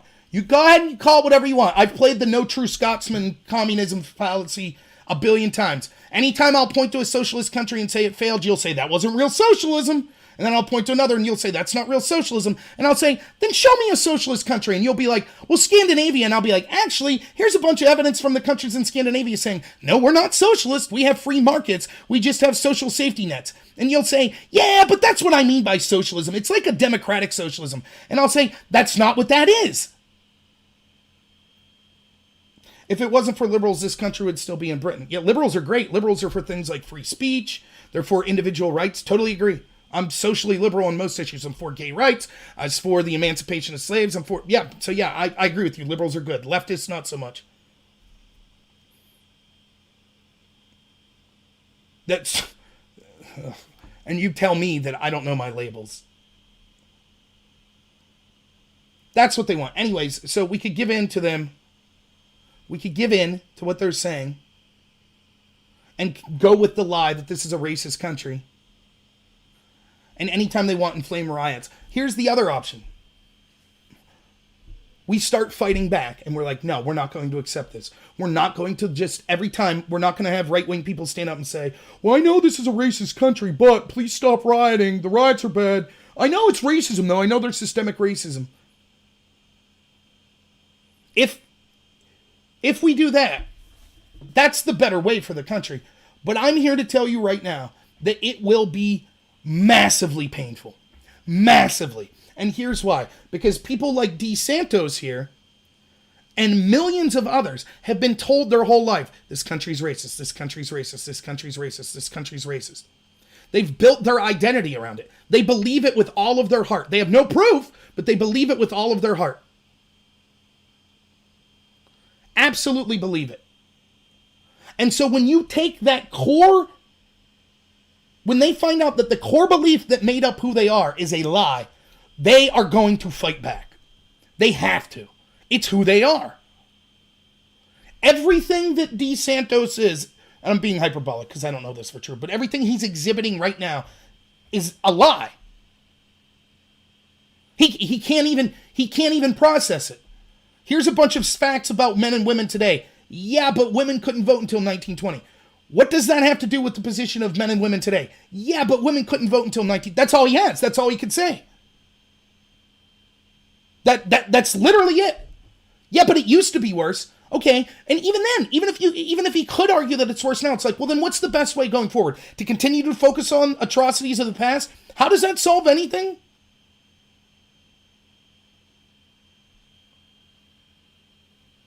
We're supposed to be taught, like what you were saying here, we're supposed to be taught white people are inherently racist and black people aren't, as opposed to everybody could be racist. We're supposed to say, Oh, because it is zero-sum game. When you're talking about reparations, you're talking about taking it away from white people for supposed sins based on their ancestors and their skin color and giving it to people for their supposed victimhood for what their ancestors went through. How does that solve anything? You want to know what this leads to? You know who Richard Spencer is? White nationalist? I saw an interview with him and Jared Taylor, another white nationalist once.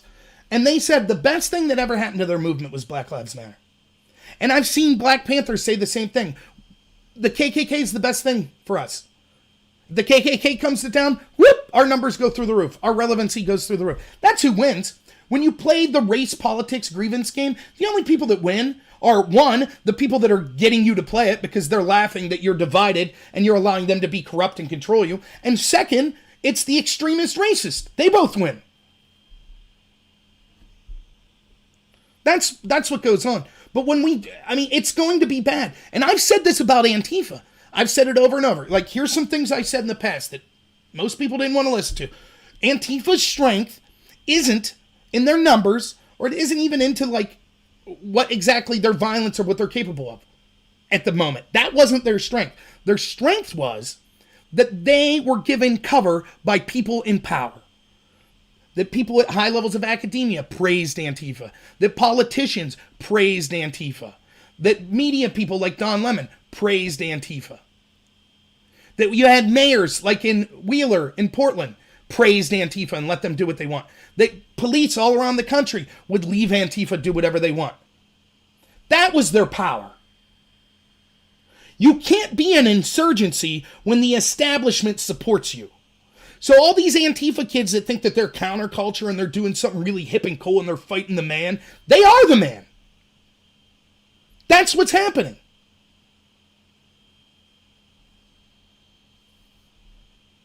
And so that's what gives them their power. If they come up and punch you in the face and you punch them back like the Proud Boys, the police arrest you. That's their power. It's the same with the anti-Semitic people in New York. Remember, at first you heard, anti-Semitism's on the rise. They kept shouting that. And then it turned out, it's not Trump supporters. It's actually Louis Farrakhan supporters, Nation of Islam. Whoops! Now they don't talk about it. Well, when they shot up that Jewish deli there months ago, I saw a rabbi that said, they're putting us in the position where they're criminalizing us for being law-abiding citizens and allowing these violent thugs to come do whatever they want to us. So inevitably, we'll arm ourselves and fight back, which is what they're waiting for because then they'll arrest us. Just like the Proud Boys. That's what that rabbi said. Have you heard a more prescient thought today? Isn't that exactly what we're doing? You can't go to church. You can't go to work because you're a murderer that'll spread COVID, but the rioters are allowed to riot. My governor, Tom Wolf, yesterday, he said, we all stand with these protesters and let's go out there and be safe and, First Amendment, blah, blah, blah. That's what he said. 2 weeks ago, when people were saying, I can't do this anymore, I'm going to lose my job because of this lockdown, I'm going to work, he gave a press conference. And in that press conference, he said, if you want to go back to work, you're cowardly. And that he would come after your liquor license and other things financially. And that you were killing people and jeopardizing us all if you wanted to go to work. Want to go to work? Murderer. Want to riot and burn down cities? Hero. That's the power of Antifa. That's the power of the establishment left. DeSantos, honestly, I've been giving you the business. Please email me. I would love to have you call in, and I know I talk a lot and I'm loud. I actually enjoyed the conversation, even if we disagree, and I swear I would give you your fair shake. So my email, DeSantos, is rob.nor. So it's just like it's spelled in my name. But for those of you who can't read in Periscope, he said he'd love to call in and have a conversation sometime. And it would be more fair, I will be honest.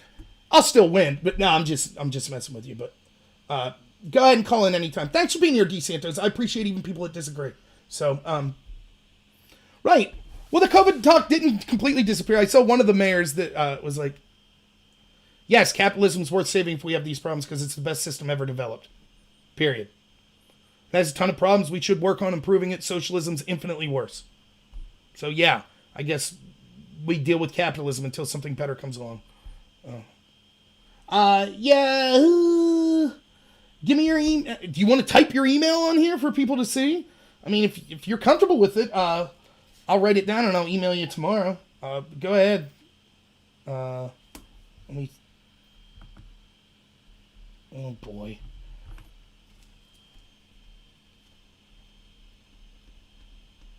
Give me 1 second. Okay, I think I got it. Have a good night, man. Sorry to interrupt the stream, everyone, but seriously, I love that. I love having discussions with people who disagree. Make it go better. That's the difference between us and them. Not them as in DeSantos, but the globalists. They want censorship. Yeah, no problem, DeSantos. Sorry if you felt I was giving you a hard time. I was just having fun. But I stand by everything I said. But so, yeah, that's what was I going on about.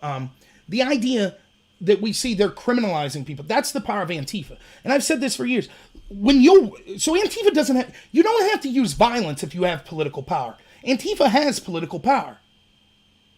They have political power. They have defense in the mainstream media. They have people that support them in academia. They have people that support them in the entertainment industry. They have people that support them in Silicon Valley. That's why until they were deemed terrorists, they could still tweet. You could say something like, screw these Antifa people, Twitter will ban you. If Antifa says, let's show up and punch a bunch of conservatives, Twitter has no problem. Academia will see. They're deemed as heroes. Look at what happened in Charlottesville. You had people like me that were like, look, I have no love for the white supremacists at all, but let's not kid ourselves when Donald Trump said there were bad people on both sides. Yes, the other side was bad. And the danger that we see, go back and read what I was saying then. The danger we're seeing is if we say, no, that if one side's bad, then the other side must be good, then we embolden them. And that's exactly what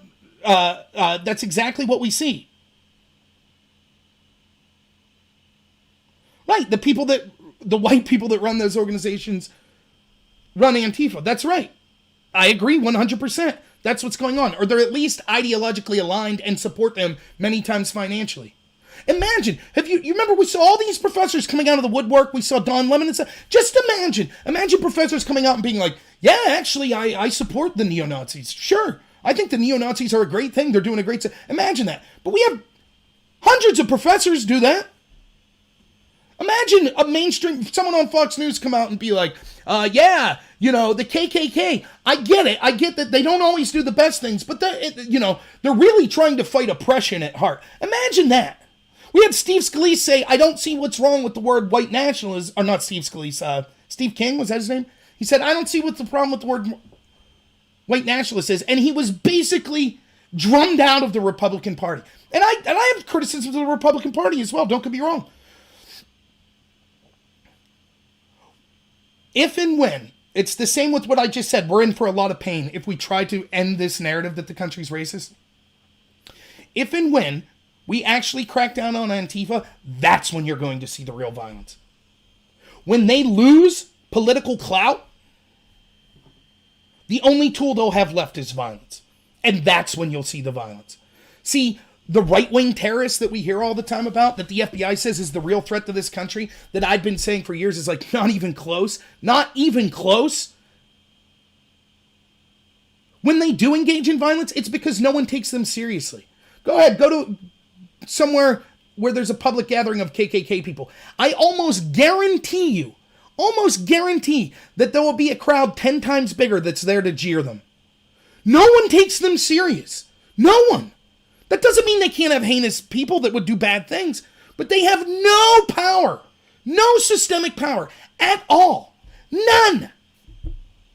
Not Antifa, though. They got tons of it.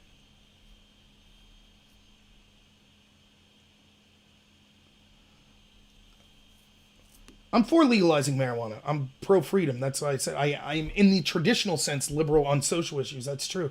So I'm for legalizing marijuana, though I find the people that go on and on about it insufferable. That's almost the one issue that people, hey man, we. I'm like, oh my God, I almost want to keep it illegal just to infuriate you. But now I'm for it.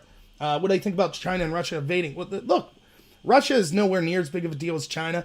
China's got to be laughing their tail off right now. I mean, absolutely hysterical. Here's how, you want to know how China can take down the United States? Here's what they do. Next year they say, there's a bad flu coming. Whoa! Lockdown, strip us of our rights, blah, blah, blah, blah, blah, blah. And then they'll go, in the universities that they're funding in the United States here, they'll go, by the way, the United States is racist. Whoa! Racist country, blah, blah, blah. That's all China has to do. We're doomed. Doomed if they ever decide to do something. Amendment for gay rights. Absolutely. I'm for an amendment. It was a mistake to take it to the Supreme Court. I totally support gay rights. I think that, and I don't care like about the religious aspect of it. I think two consenting adults should be allowed to get married. No problem with it. The problem is if you leave it up to the courts, then the courts could later overturn it. So that's my feeling on gay rights. But anyways, I want to try to stick to the riot stuff here because it's such a big issue. So yeah, when Antifa loses their power, that's when we're going to see real thing. So the next topic I wanted to talk... So let me just sum up what I've said in an hour and a half. The left wants you to be defenseless. Not everyone on the left, but the establishment left wants you defenseless. They don't want you to have a Second Amendment right. They don't want the government to defend you, right? At all. They don't. And then they intentionally set up the situation where they said, we control your state and we control your city. We don't want you to defend yourself, and we're not going to defend you. And so when Donald Trump says, okay, then we'll have the military defend you, they said, tyranny, tyranny. The same Democratic governors that told you that you were a piece of crap if you wanted to go to church because you were going to kill everyone, so you had to give up your First Amendment rights, are now all of a sudden concerned about rights. Oh, what Trump's doing is tyranny. When they purposely set the conditions. And yes, if you're libertarian-minded and you're on here, you might be thinking, yeah, but I don't want martial law and I don't want cops to go too far and blah, blah, blah. I totally get that mindset and I understand. But I don't know what Trump's supposed to do. The alternative, we've someone told me that there was kind of, Naki says the right wants a dictator as president. No, I don't. The left wants a dictator as president. That's the truth. 99% of people on the right want limited government. We don't want massive government. We don't want a dictator at all. The left wants Trump to be a dictator. They've been saying it his entire presidency, only it hasn't been true. Like they say, Trump's xenophobic, as they say Russians are under every bed. We need to have hostile relationships with Russia. But Trump's the xenophobic one. And then Trump will be like, I don't know if I want to bomb Syria. And they're like, oh my God, you need to bomb Syria. What the heck's wrong with you? Are you pro-Russian? Did Putin get to you? Yeah, you're right. I'll drop some bombs.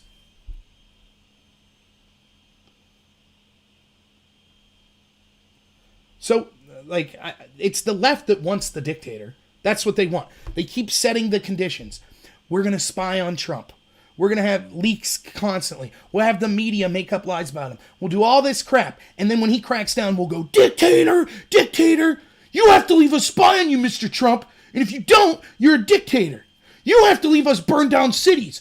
Our left-wing foot soldiers, the domestic terrorists, you have to leave them burn down cities or you're a dictator.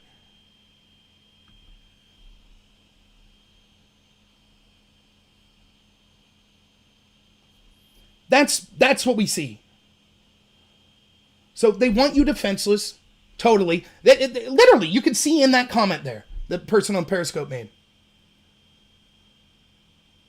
They would say, oh, the police, oh my God, police brutality, defending people? My God, that's police brutality. It's violence. Violence is never acceptable. The act of handcuffing someone's violent. So as a society, we've said there is a degree of violence that's acceptable. If you break the law, we enact a form of violence on you. Being handcuffed, being forced into a situation you didn't want, whether it be in a jail cell, a prison cell, etc. That's violence. But you say that's dictatorship, that's tyranny. So then what's the alternative? Anarchy, no laws. Which is exactly what we're seeing. It's kind of confusing because they're not really anarchists, they claim to be, but actually they're communists because an anarchist would have been rioting against the government lockdown. These people rioted for the government lockdown in Germany. And in the United States, you didn't see Antifa or anyone rioting. These same people wanted you to stay locked down. So they're not anarchists. They pretend to be, but in reality, they're communists. They're for they claim to be against government tyranny, but they're actually for the biggest government tyranny. That's the irony of it. They want a dictator. They want to force Trump to come after him. Just like I said at the beginning, they'll spit in the cop's face, they'll slap him, they'll throw stuff at them because they want the cop to do something back to them so they can scream, victim, I'm a victim. That's what they're doing. So they want you defenseless. They hate the middle class. They're trying to usher in this globalist communist utopia of theirs where the elite... And the funny thing is, these foot soldiers, these domestic terrorism, you've heard the old saying, liberals get the bullet too. They'll be the first on the chopping block. They don't care. At all. Just look now, right now, it's like, oh yeah, you could be in Black Lives Matter and you're aligned with them or whatever. It's your community. They burn down your community. They don't care at all. You're discarded. See ya. On to the next city. That's what you think that, like, the George Soroses of the world and the Bill Gates, do you think that they're going to be, and like all the movers and shakers? You think Jim Comey and, Barack Obama and, all these people, you think they're going to be like, oh man, hey, guy from Antifa, come here. You got a seat at the table now, man. Come on up. They'll get discarded like everyone else. Oh, thank God, Scarecrow. Now it's good to see you back. America will fall after weed is legalized. Topic for another day, I guess. Disagreed, but so that's what this is about. And the other thing I talked about is it doesn't matter what we say and do. We could National Guard or not, or we could have arm the police or not. It doesn't matter.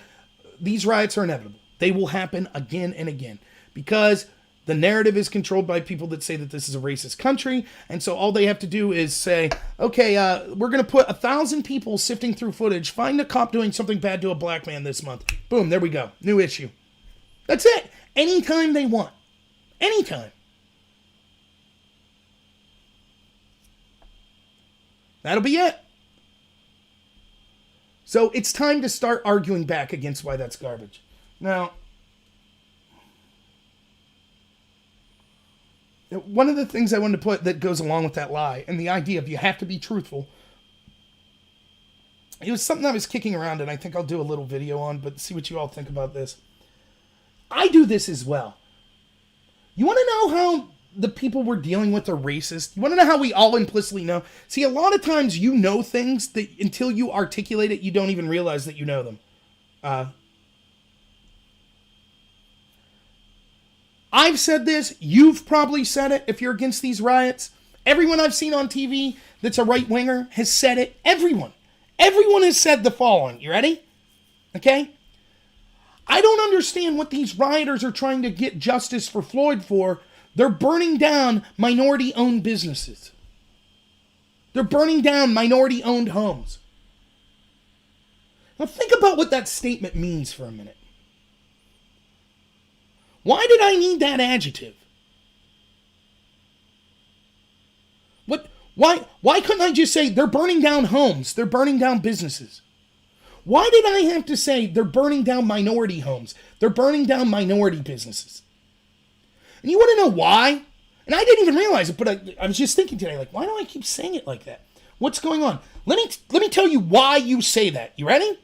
It's because you implicitly know that the people on the other side don't care about people who own homes or businesses unless they're minority owned. That's why. See, a normal person, you could say, they're burning down people's homes, and you'd be like, that's terrible.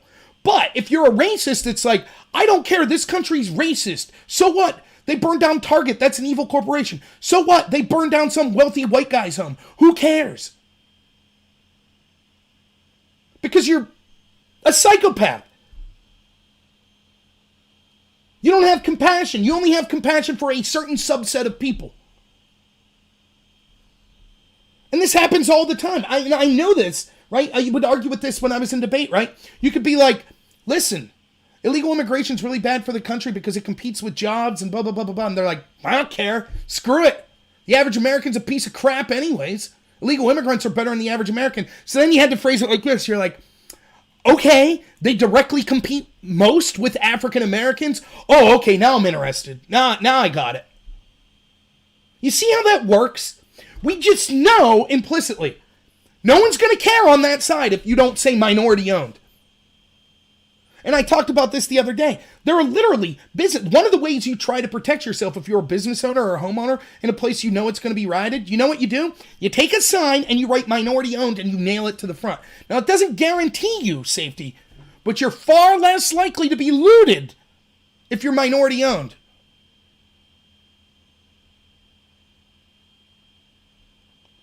Well, Blase, I don't think that's just it. I don't think it's just because people are bored. There's certainly a lot of that. There's a lot of looting.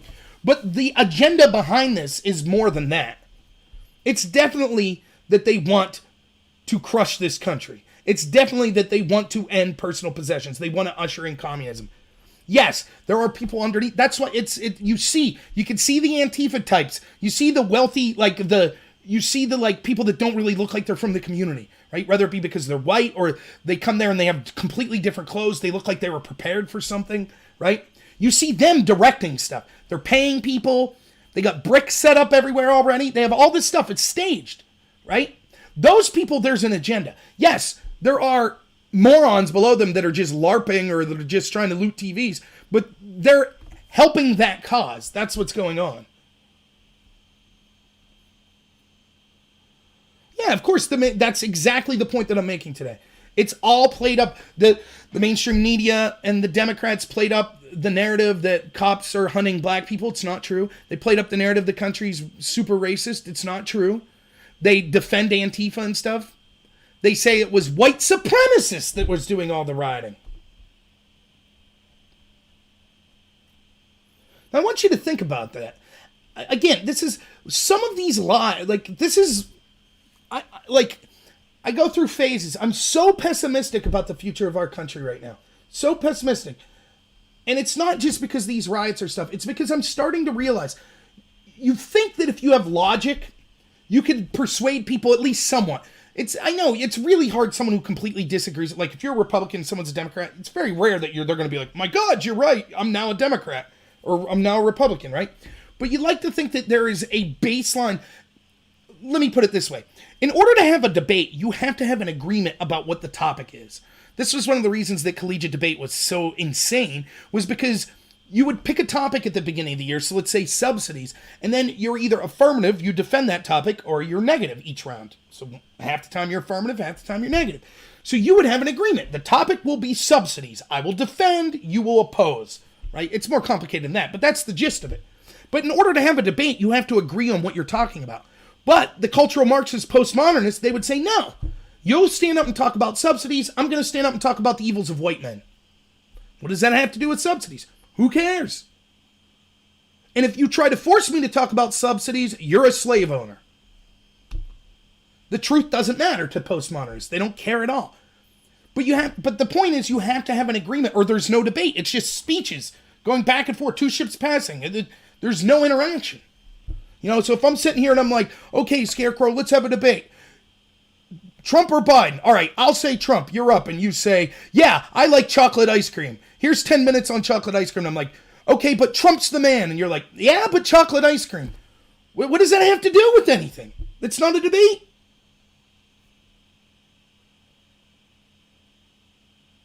So, and this is what I'm getting to, Zedarak. I would argue against that vehemently, that we need separation because the two sides are not mutually cohesive. I would argue against that. But, okay, but then here's what we're having. If we can't come to basic agreements, how can we ever come together as a country? So if someone's just like, this country's racist, and I'm like, how? And I start to give examples, and they're like, you're wrong, it's racist. How can we ever come together? And you could see it in better examples than that. That one's kind of complicated. Like, here's an example you could see it. The documents, the testimony of George Flynn came out. Any objective person that reads it can see he didn't do any of the crap that he was accused of at all. It's right there in black and white. And the Democrats read it and celebrated. They were like, yes, see, this proves it. Just like the Mueller report. The Mueller report blatantly said, no collusion. And they were like, see, collusion, we told you. What are you talking about? It would be the equivalent of if I'm like, hey, my name's Rob Noor, and they're like, no, it's not. And I'm like, yeah, here's my birth certificate, see, R-O-B, and they're like, nope, it says Larry Smith. And I'm like, but no, it says Robert, no, that's Larry Smith. What kind of conversation can I have with that person? There's nothing left to say. Like, you're just like, okay, there's no logic then. Digging the DLive memes there. Like, what do you say to that? You're just like, okay. End of discussion. You want to know another one? This one's even worse than what I just gave you. Imagine sitting there, and this is your take. You're watching these riots go on, right? And you're sitting there, and it's like, hear a bunch of people saying death to white people, and hear people chanting Black Lives Matter, and hear people, you see all these people rioting at D.C. trying to get into the White House, and you see people beating up people in MAGA hats, and you see people beating up cops, and you see people beating up people with USA flags, and your take is like, holy cow, this is incredible. Did you see that? Did you see what they're doing at the White House? Did you see them beat up that guy with the MAGA hat, chanting Black Lives Matter, drawing anarchy symbols? I can't believe it. These Trump supporters are out of control. This is unbelievable. White supremacists, every one of them. You mean that crowd of 30 black guys there? They're white supremacists? Yeah, those are Trump supporting white supremacists. Like, how can't you see it? They're so clearly white supremacist Trump supporters. How can you have a conversation with that person? How can we come together as a country? Literally, when you have people saying, kill Donald Trump, kill white people, and they say, yeah, that's Trump supporting white guy there. They're clearly black. They're not a white supremacist. Now they're white supremacists.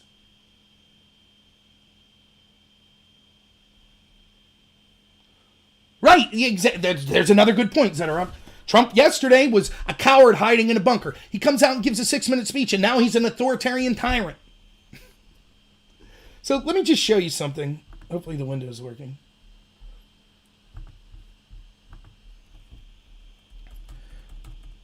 I'm not going to go through this. I'm Grambler on Above Top Secret. I really enjoy it. I recommend going to Above Top Secret. That's me with the Bill Hicks avatar. Joy Reid, Resla's Land, Dem Mayor saying it's white supremacist. Here's a thread. All these people in Above Top Secret were like, prove that it was Antifa. Prove that it wasn't white supremacist. It was white supremacist. And I'm like, where's your proof? They have none. So let's go through here. I'm not going to open all the Twitter links, but I'll show you what I was talking about. Let's start with the obvious. Why would right-wingers be at the White House, for example? Why would they mob this guy in a MAGA hat, which show them beating up a guy in a MAGA hat? Or this guy with an American flag, which I show them beating? Or this guy defending the guy with the flag? Did you know Trump supporters beat up people holding the American flag? Sounds dumb to me. Okay, let's go on further. Why are so many left-wing celebrities and even Biden's campaign bailing out white supremacists? Here's my little video on it, which I recommend watching.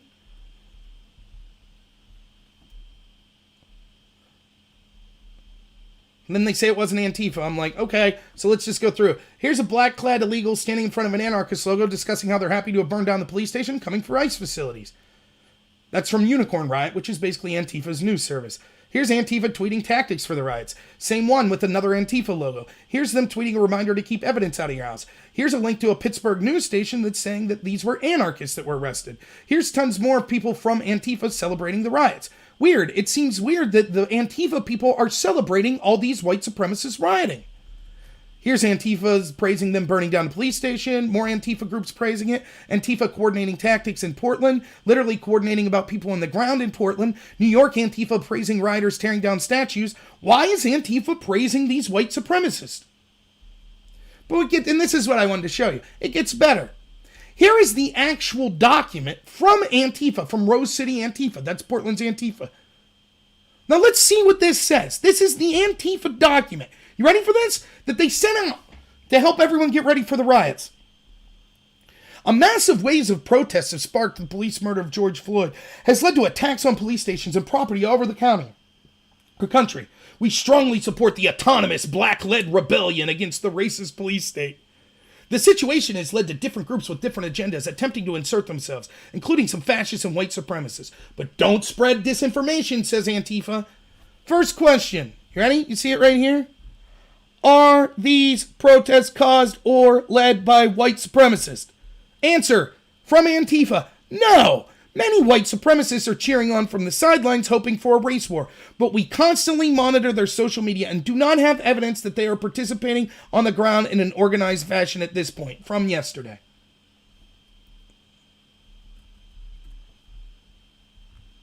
Now thank you, Scarecrow. I hope my channel is growing. I actually could show you the document from Antifa, and they'll say Antifa doesn't exist. Antifa wasn't rioting. I have no proof. So it's not enough to see with your own eyes what's going on. We have to pretend that we don't know if that's Antifa. Those guys beating up the MAGA hat wearer, that could be Trump supporters beating up the MAGA hat wearer.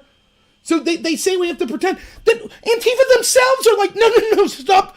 We're happy that this is happening. Stop giving credit to the white supremacists. And still, they're like, no. It's just like when Joe Biden was like, he's in front of the CFR and he's like, yeah, I told Ukraine, you fire this guy or you're not going to get $6 billion.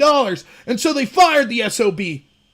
And then when you're like, that's a quid pro quo. He just submitted to a quid pro quo. And Democrats like, nah. And you're like, but that's his own words. Nah.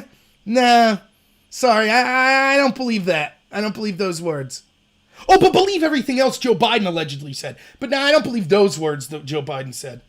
So it's not enough for these people that Antifa admitted, yes, it's us, and it's not white supremacists. Here we go. Screwed that up. Here we go. This is from the self-proclaimed, they call them an anarcho-communist group, so that's Antifa, talking about the LA riots. Ready? This is just snippets of it. Local news is helping create a wedge between the looters and the good, peaceful protesters. And this narrative is unfortunately spreading. See? Because they're saying, no, the protesters and the looters are one and the same. The protesters give cover for the looters. That's what Antifa's saying. But most of them are good, peaceful protesters, right? That's what we hear. But Los Angeles local news has always been reactionary and pro-law and order. Los Angeles is a city where multiple realities cut sharply across race and class. There's a spectacle presented to the world of laid-back white affluence, and then there's the radicalized proletariat, which creates the city every day, which is now working to undo it. But it's not communist. No, talking about the proletariat. This must be a Trump supporter. And then we skip ahead a little. In Minneapolis, after the unprecedented and inspiring event of burning down the police precinct, we saw a depot of accumulated looted goods that were being gathered and freely distributed to people out in the streets. Something which those interested in communitization would call a form of communist measure. But the need for communism does not fall far from theory, but rather its lived experience of the proles, which constitutes what communism can be, and we're responding by the very real material and personal conditions. And I know that fighting does not just include street clashes with the police, but includes providing free food. Long live the revolt against this anti-black, anti-native capitalist world. Sounds like a Trump supporter, right? Right? Is it that who that was? Trump supporter. That's literally the narrative. How could you, I post this on this site and people are like, wait, what? People were saying, and then someone says, yeah, but here's an article. There were white supremacists there. So here I go through the article. First, this is an article from the Tribune Review. From the article, it says, quote, an Antifa activist group disseminated a message in the Telegram channel on Saturday that encouraged people to consider Minnesota National Guard troops easy targets, two Defense Department officials said. The message encouraged activists to steal kit, meaning the weapon and body armor used by the soldiers. The officials were not authorized to discuss the matter publicly and spoke in anonymity. Now, that's anonymous official, so I'm going to take it with a grain of salt. But even the article that people are using to say that there were white supremacists there defeats their argument that Antifa wasn't. Moving on. It talks about right-wingers. Quote, others have seen evidence of right-wing extremism. J.J. McNabb, a fellow at the University of George Washington University Program on Extremism, has been monitoring chatter about the protests among growing anti-government extremists on social media platforms. She has access to dozens of private Facebook groups of followers of loosely organized Boogaloo movement, which uses an 80s movie sequel as a code word for a second civil war. Now, I'd never heard of this movement, but apparently it's a bunch of white supremacists that wear Hawaiian shirts and they want to start another race war. I don't know how true it is, but that's what's been going on here. So J.J. McNabb, Professor, George Washington University Program on Extremism. She wrote a book about anti-government radicals, the right-wing anti-government. Let's check this tweet out. Oh, of course my computer is going to lag out. Huh? Dumb computer. Here's JJ McNabb, right? She's really concerned about anti-government extremism. Let's see what she tweets out. Me, when people start whining about corporate property being looted and destroyed. F your target. Buy another one, you rich mother effer. There's your expert. By the way, the rest of her stuff's all anti-Trump. Think about this for a minute. You ready for this? Think of the irony of this. The expert on anti-government extremism, she only talks about anti-government right-wing extremism. But this is it's a big issue. You can't be an anti-government extremist. Is literally tweeting support for looting and rioting by people against the government. And this is the expert that's going to tell us that, oh, I'm an expert on anti-government extremism. Unbelievable. What's up, SJG? Nice to have you here, man. So she hates Trump, but okay, fine. There we go. She says she saw people from this. So there you go. So a person supporting the riots claims they saw right-wingers there. But wait a minute, if she's supporting the riots, why is she upset that right-wingers are there? Anyways, let's see her evidence. Ready? Here's the big evidence. She's been poring over images from the weekend's protest and spotted some boogaloo boys in the crowd, carrying rifles, wearing tactical gear. They want to co-opt them in order to start their war. They see themselves as being on the side of protesters, and that the protesters themselves are useful in causing anarchy. Did they use these guns? Is there any pictures of them rioting? How did they... She poured through images and saw them. Now, here's the deal. Apparently, if you're wearing a Hawaiian shirt, you're a boogaloo boy. So the left's big evidence, here's their big evidence, that there were right-wingers doing these riotings. That some woman who supports the rioting looked through images and saw some guys in Hawaiian shirts with guns. She didn't see them rioting, but she saw a few guys. Thousands of rioters out there. She saw a couple guys in Hawaiian shirts. That's it. That's their evidence. Here we go. Megan Squire, an Elon University computer science professor who tracks online extremism, saw images of at least 4 members of the far-right Proud Boys group on the periphery of the protest Saturday night in Raleigh, North Carolina. Oh my God. Tens of thousands of protesters, and you saw 4 Proud Boys? Oh, well, that's it. It's the right. It's the right, man. It's right-wing extremism. They did it. I mean, it couldn't be that, I don't know, the Proud Boys were there against the rioters like they always are. No, it couldn't have been that. I mean, this is so dumb. Look, this show's been a crap show, I'll admit. I worked all day, and I've been scatterbrained, and I was arguing with people in the thing, and I only have 10 people left. That's fine, right? I get it. Me going on for 2 hours is a lot for even me. But I can't handle the stupidity anymore. I can't handle people that don't live in the same reality as me. I can love people of any type and creed. You could be left-wing, right-wing. I don't care about your race. I don't care about your religion. I don't care about your sexual preference. I don't care. We could be friends. I don't care if you like a different sports team than me. I don't care if you think that I'm an idiot and you don't like what I say. We could still get along. Not everyone. I disagree with people, but all of those groups I could get along with. I don't know how to live in a world where people could look at this and say, those are Trump supporters rioting. I don't know what to do. I legitimately don't know what to do. I don't know how to live in a world where my friend Tom, who's a smart dude who I like, who's a Democrat, could watch these Democratic governors and mayors leave left-wing terrorists take over their cities and do nothing. And it's not like there's no victims. We hear stories in Richmond where they lit a house on fire with a child in. Then when the firefighters tried to come save the child, they blocked the firefighters so that the child would die.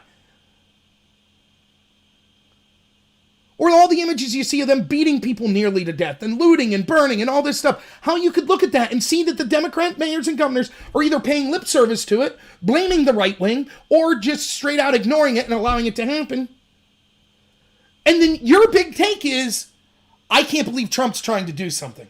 That's tyranny. And that's one of my good friends making that argument. How do I deal with that? Where is there to come together on this? And I will, to the day I die, will defend these people that disagree with me and hope that they never suffer through the pain that they're prescribing on others.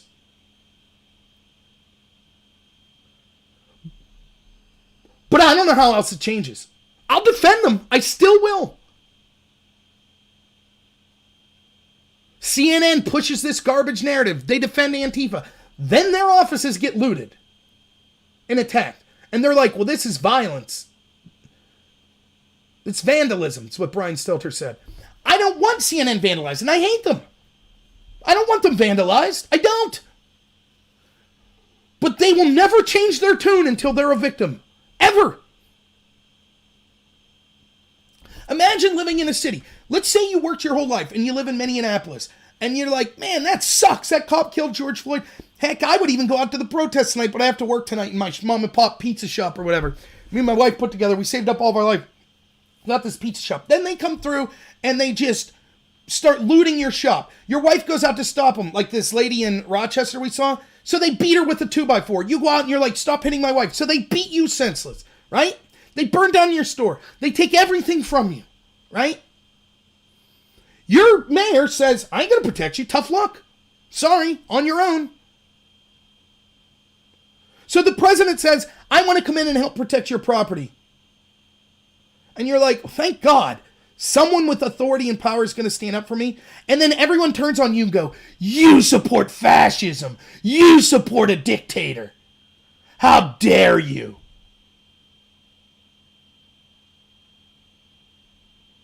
How can you, how can you have the nerve to say that to that person? What are we supposed to do? Here's a question I have for you. So Tom's argument amounts to this. Hey man, leave the states do what they want. If a Democratic mayor and a Democratic governor wants to leave Antifa run amok and wants to leave domestic left-wing terrorism run amok, so be it. The federal government has no business getting involved. None. That's his point. Can't send the military. You can send the National Guard if they request it, but you can't send the military no matter what. That's my buddy Tom's argument, okay? All right. Why? Well, because the people could theoretically vote out those governors if they want, have a recall, or they could rise up themselves. Well, let's talk about this hypothetical. Let's say the domestic terrorist waltz into the mayor's office and kill her, and then kill the governor. Is the federal government allowed to step in? Or they just have to take up? Sorry, now Antifa's, it's like the Captain Phillips. I'm the captain now. Sorry, I'm governor now. I killed the governor. I'm governor now. I know this sounds crazy, but hear me out. Then what? Okay, now they're the governor, so they get to make the policies. And as soon as you're right. So let's say the governor of Minnesota is like, okay, I'll take the National Guards out. A left-wing terrorist goes in, kills the governor, and says, I'm the governor now, and I say no National Guard. Oh, okay, then no National Guard. Curses. Jeez. Nothing we can do now.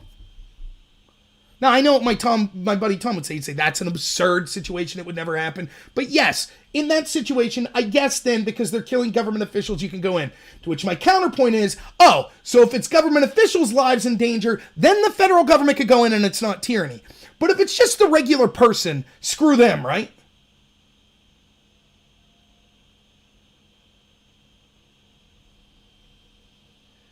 I don't want tyranny. I don't want martial law. They do. The Democratic governors do. The anarchists do. So they have something to fight against. Did you ever watch the movie Thank You for Smoking? It's a great movie. Aaron Eckhart. And he plays a lobbyist for the tobacco industry back right when they started to get really screwed over. It's fictional, but... So they go on a show that's like Phil Donahue or Oprah or something, and he's representing the smoking industry, and then there's someone representing the anti-smoking lobby that's like, smoking kills people, blah, blah, blah. And then there's a guy on there with lung cancer that smoked, and he's like, oh, I smoked and I'm dying, and blah, blah, blah. And so the anti-smoking activist is like, see, the smoking lobby wants these people to die. And Aaron Eckhart's like, no, we don't. We want him to live to be 200 years old and smoke 10 packs a day. We don't want him to die. You want him to die. Because if he dies, then that becomes political weapons for you. That's exactly what we're seeing now. We don't want dictatorship. We don't want police on the street. We don't want curfews. We don't want the National Guard in. You want it. The left-wingers want it. Because then you have something to fight against. Then you have something to say, see, we were right. It's like saying, hey, imagine being dating someone, and you're like, yeah, I get mad at my spouse or whatever, and I say, you're a domestic abuser, and they're like, what are you talking about? I'm not a domestic abuser. And I just start slapping them in the face until they grab my hand and shove me against the wall, and I say, see, I was right.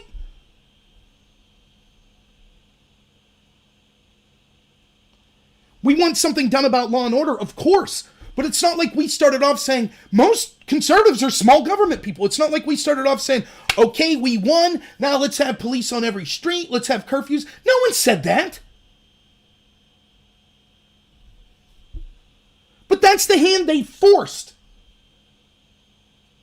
What is the solution? What are we supposed to do if the governors are just like, no, they can call in the National Guard? Minneapolis burned to the ground. And then the next day they were offered 500 National Guard people and they burned to the ground. New York City burned multiple days now. Washington, D.C., multiple days. I can understand the argument. Wow, a riot sprung up and we didn't know what to do. But they knew after day one, it's coming tomorrow. And they did nothing. In Philadelphia, they lined up police cars, like 11 of them, on the street and allowed the rioters to just come and loot them and take everything out of it. Why would you do that if you were serious about stopping these? Why wouldn't you, at the very least, lock the police cars up in the precinct so they couldn't get to them? Instead, you just set them out there? And then guess what? I live in Pennsylvania. My tax dollars will bail them out, and so will yours, even if you're not in Pennsylvania. Just like we're going to bail out Minneapolis, and I think that's funny. People say, I live in the rural area, what do I care? Your representative's going to send your money there, so you should care. And you're already locked down. You're already screwed economically. Yeah, I mean, it's not just militias. Arm yourself. If there one lesson you learn from this, do not ever, ever, ever trust the government for safety. Ever. And here's another thing that you won't hear from anyone else. It's not, everyone correctly makes the Second Amendment comparison. Absolutely. This is the best advertisement for the Second Amendment ever.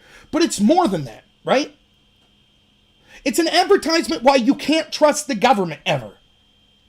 And so when the left's argument is, we want a massive federal government, we want socialized medicine, we want to take care of you, because that's the difference fundamentally between someone who's theoretically, not in practice all the time, but someone who's theoretically a conservative versus theoretically a left-winger.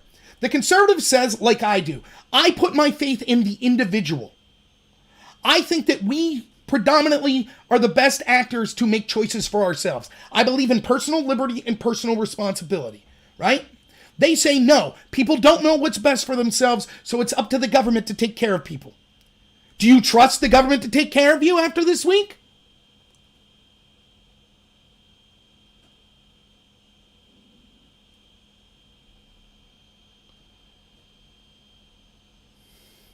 Right, the curfew starts at 11 p.m.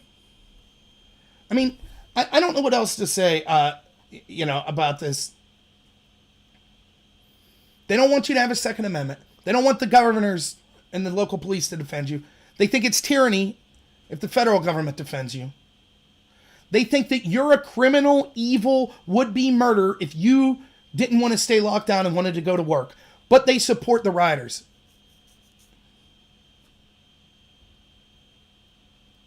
You used to say all this hyperbolic stuff. I get mocked. I get mocked by people when I'm like, oh, look, the Democratic Party's so terrible. They want the end of the United States. No, of course not. Dude, Democratic governors told you flat out, if you don't support the lockdown, you want to kill old people because old people are the most vulnerable to COVID.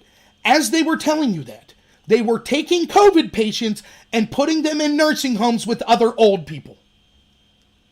Now, any third grader could told you, like, wait a minute. So there's this illness, and it affects old people. So then what we should do is keep people with the illness away from old people.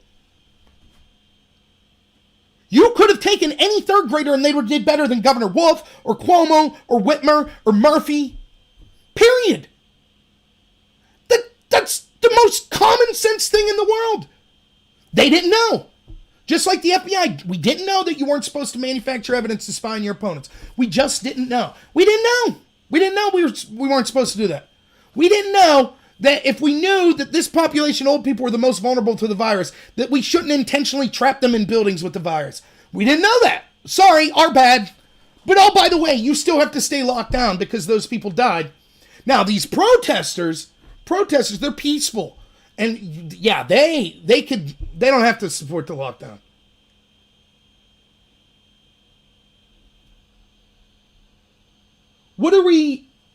How can you, if you're a business owner, like I'm in Pennsylvania, I don't understand how a business owner that's still locked down right now doesn't just say, F you, I'm opening. Here's what I told people, tongue in cheek, but not really. If you're in a state right now and you own a business or something and you want to open up and your governor tells you no, here's what you do. You put a sign in your front yard that says Antifa and Black Lives Matter, and you start screaming justice for Floyd, kill all police, and your governor will come pat you on the back and say, yeah, you're right, this is a protest, open up your business. That's it, that's all it will take. Oh no, I'm not opening up this business to have a service for the community and to feed my family. I'm opening up this business because I would like police to be killed and murdered. Oh, yes, yes, please, open up. Sure.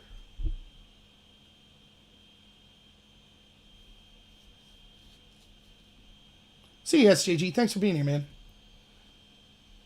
That's the insanity. How do you, like...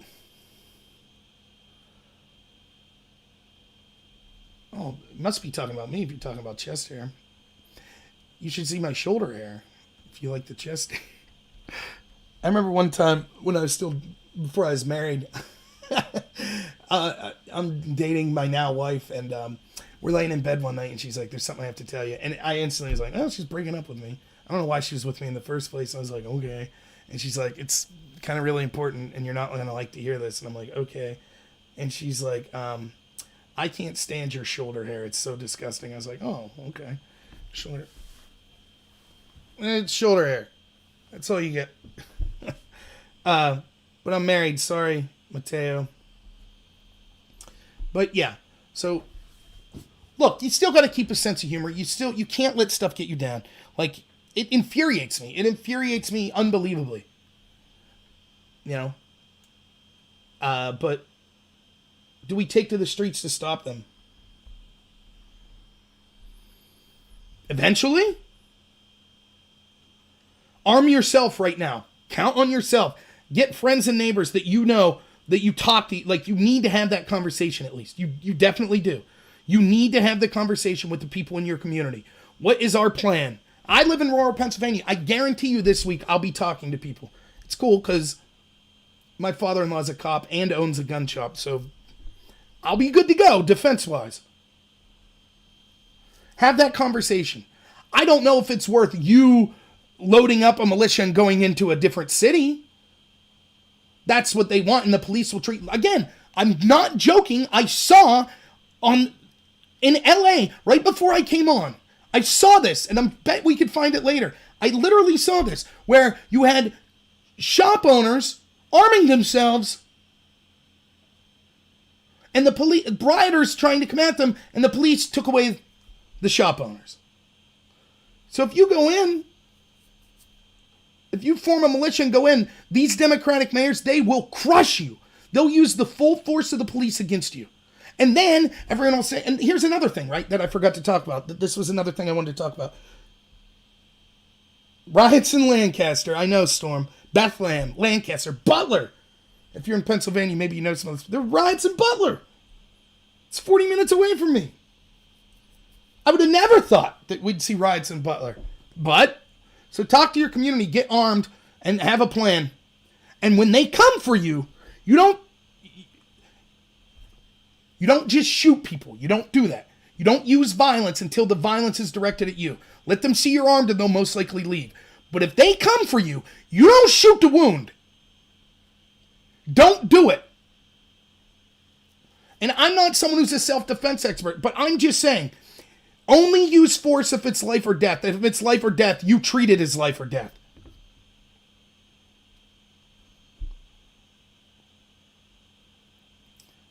But that doesn't mean if you see someone, wearing a black hood that you go all willy-nilly. I'm not saying that. And I'm against this political violence. But you defend yourself. The government will not defend you. If Storm, you're in Gettysburg, there is no chance that Tom Wolfe would defend you. None. He would see you die and drug through the street before he harmed his political chances by going against his Democratic terrorist foot soldiers. I'm going to run for office. I'm trying to do my best to encourage people for civil disobedience. Stop paying your taxes. Don't give these scumbags anything. They do not have the consent to be our leaders anymore.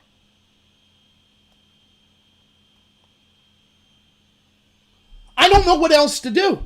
Maybe I'll change. Don't get me wrong. I'm a coward. I'll still pay my taxes. But that's what we should be doing. We need to come together and just be like, we refuse to consent to this anymore. We're not going to consent to these lockdown orders. We're not going to consent to you allowing terrorists to come through our communities and burn down our communities. We don't consent. And here's some other here's some other things that I had a whole bunch of stuff I wanted to talk about that I haven't heard anything anywhere else. Number one, right now the media is actively pouring. They are begging. They are dog whistling the crap, begging any right winger to go out and shoot someone. They want a National Guard person to shoot someone. They want a cop to shoot someone. They want a right winger to shoot someone so they could say, see, we were right. Those evil right wingers, those evil police, the evil National Guard, Trump's a Nazi. We knew it. Here we go. Never mind all the deaths and destruction that the left's causing. Never mind it. That's what they're waiting for. Number one. Number two, the civil libertarian-minded people that say, but wait a minute. We don't want the federal government, the military coming in because blah, blah, blah, blah, blah. Okay. I'm with you. I understand your apprehension as someone who values civil liberties. But here's going to be the alternative. There's only two alternatives then. One, we just all lose in a riot and the left-wing domestic terrorists win. Option one. Number two, that eventually these townships and these states say, we're not going to take this. So what we're going to do is militarize. So you were worried about the army coming in for a week with a tank, and now your police force is going to own a tank. Because they're going to say, we ain't going to get outgunned again. Is that what you want? Is that good for the... So this, because it's civil libertarian, you're like, these police forces are over-militarizing. Really? Because they're outgunned?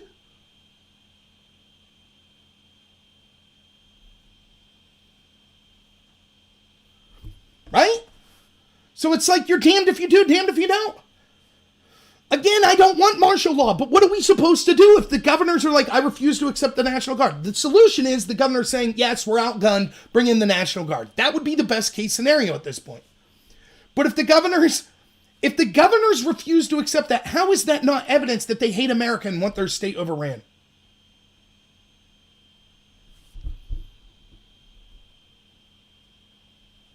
I mean... I just don't, I don't. So yeah, protect yourself. Look, I think you should be enraged. People always tell me, why am I so mad? I mean, this is infuriating. I mean, there were people that I can honestly say that talked, I don't get in super huge into conspiracy stuff, right? I believe the conspiracy I told you. I don't begrudge anyone for any conspiracies. I don't. I just am looking at stuff on different levels, right? That's all. I believe that the establishment hates... I believe that we have unprecedented corruption in our government. I believe that the establishment hates normal Americans. I believe they want the country to fail so they can have globalism. I believe all that, if that's what you want to call a conspiracy. But, as far as, like, the Rothschilds, and I'm not saying I disbelieve it, it's just not my forte looking into that stuff. But I'll tell you this, I had people telling me that I'd talk to, was like, in a couple months, it's going to be like, now they always said this, but, we're going to see martial law and it's going to be like crazy in a civil war. And I was like, nah, it could happen, but no, I can't visualize it. I visualize it now. If you'd have told me 2 months ago we were going to lock down over a cold, I'd have been like, you're crazy. That's what we did.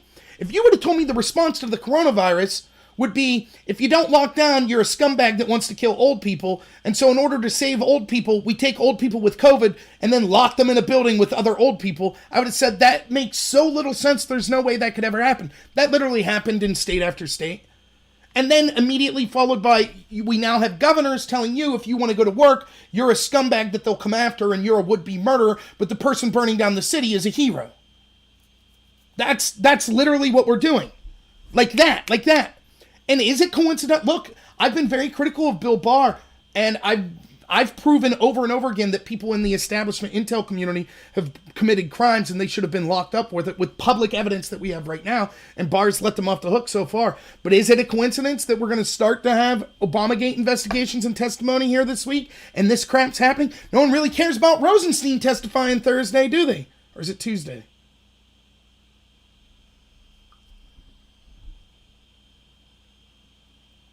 So, I don't know. Look, I think that I'm trying to focus more. I'm still doing the live streams. Tomorrow will be my DLive exclusive at 11 p.m. So if you're on YouTube, please, it's just look up normal. I think if you just type normal in at DLive, I'm the first person that comes up. But it's Normal America, capital N, capital A, one word, I believe. So I'll be doing a DLive exclusive tomorrow. I apologize that this was kind of a ranting, raving. I was kind of all over the place, but that's all right. Free flow, whatever. I'm going to try to get more guests and stuff, but other than the live streams, I'm really trying to keep doing these 2.5-minute videos because I think it's easy to pick up on for people. Please, if you can, I'm on YouTube. I'm Normal America with Rob Noor on YouTube. Sorry, Blase, I'm talking to people on DLive as well. Tomorrow we'll be on DLive. Tuesdays are my DLive exclusive because I'm trying.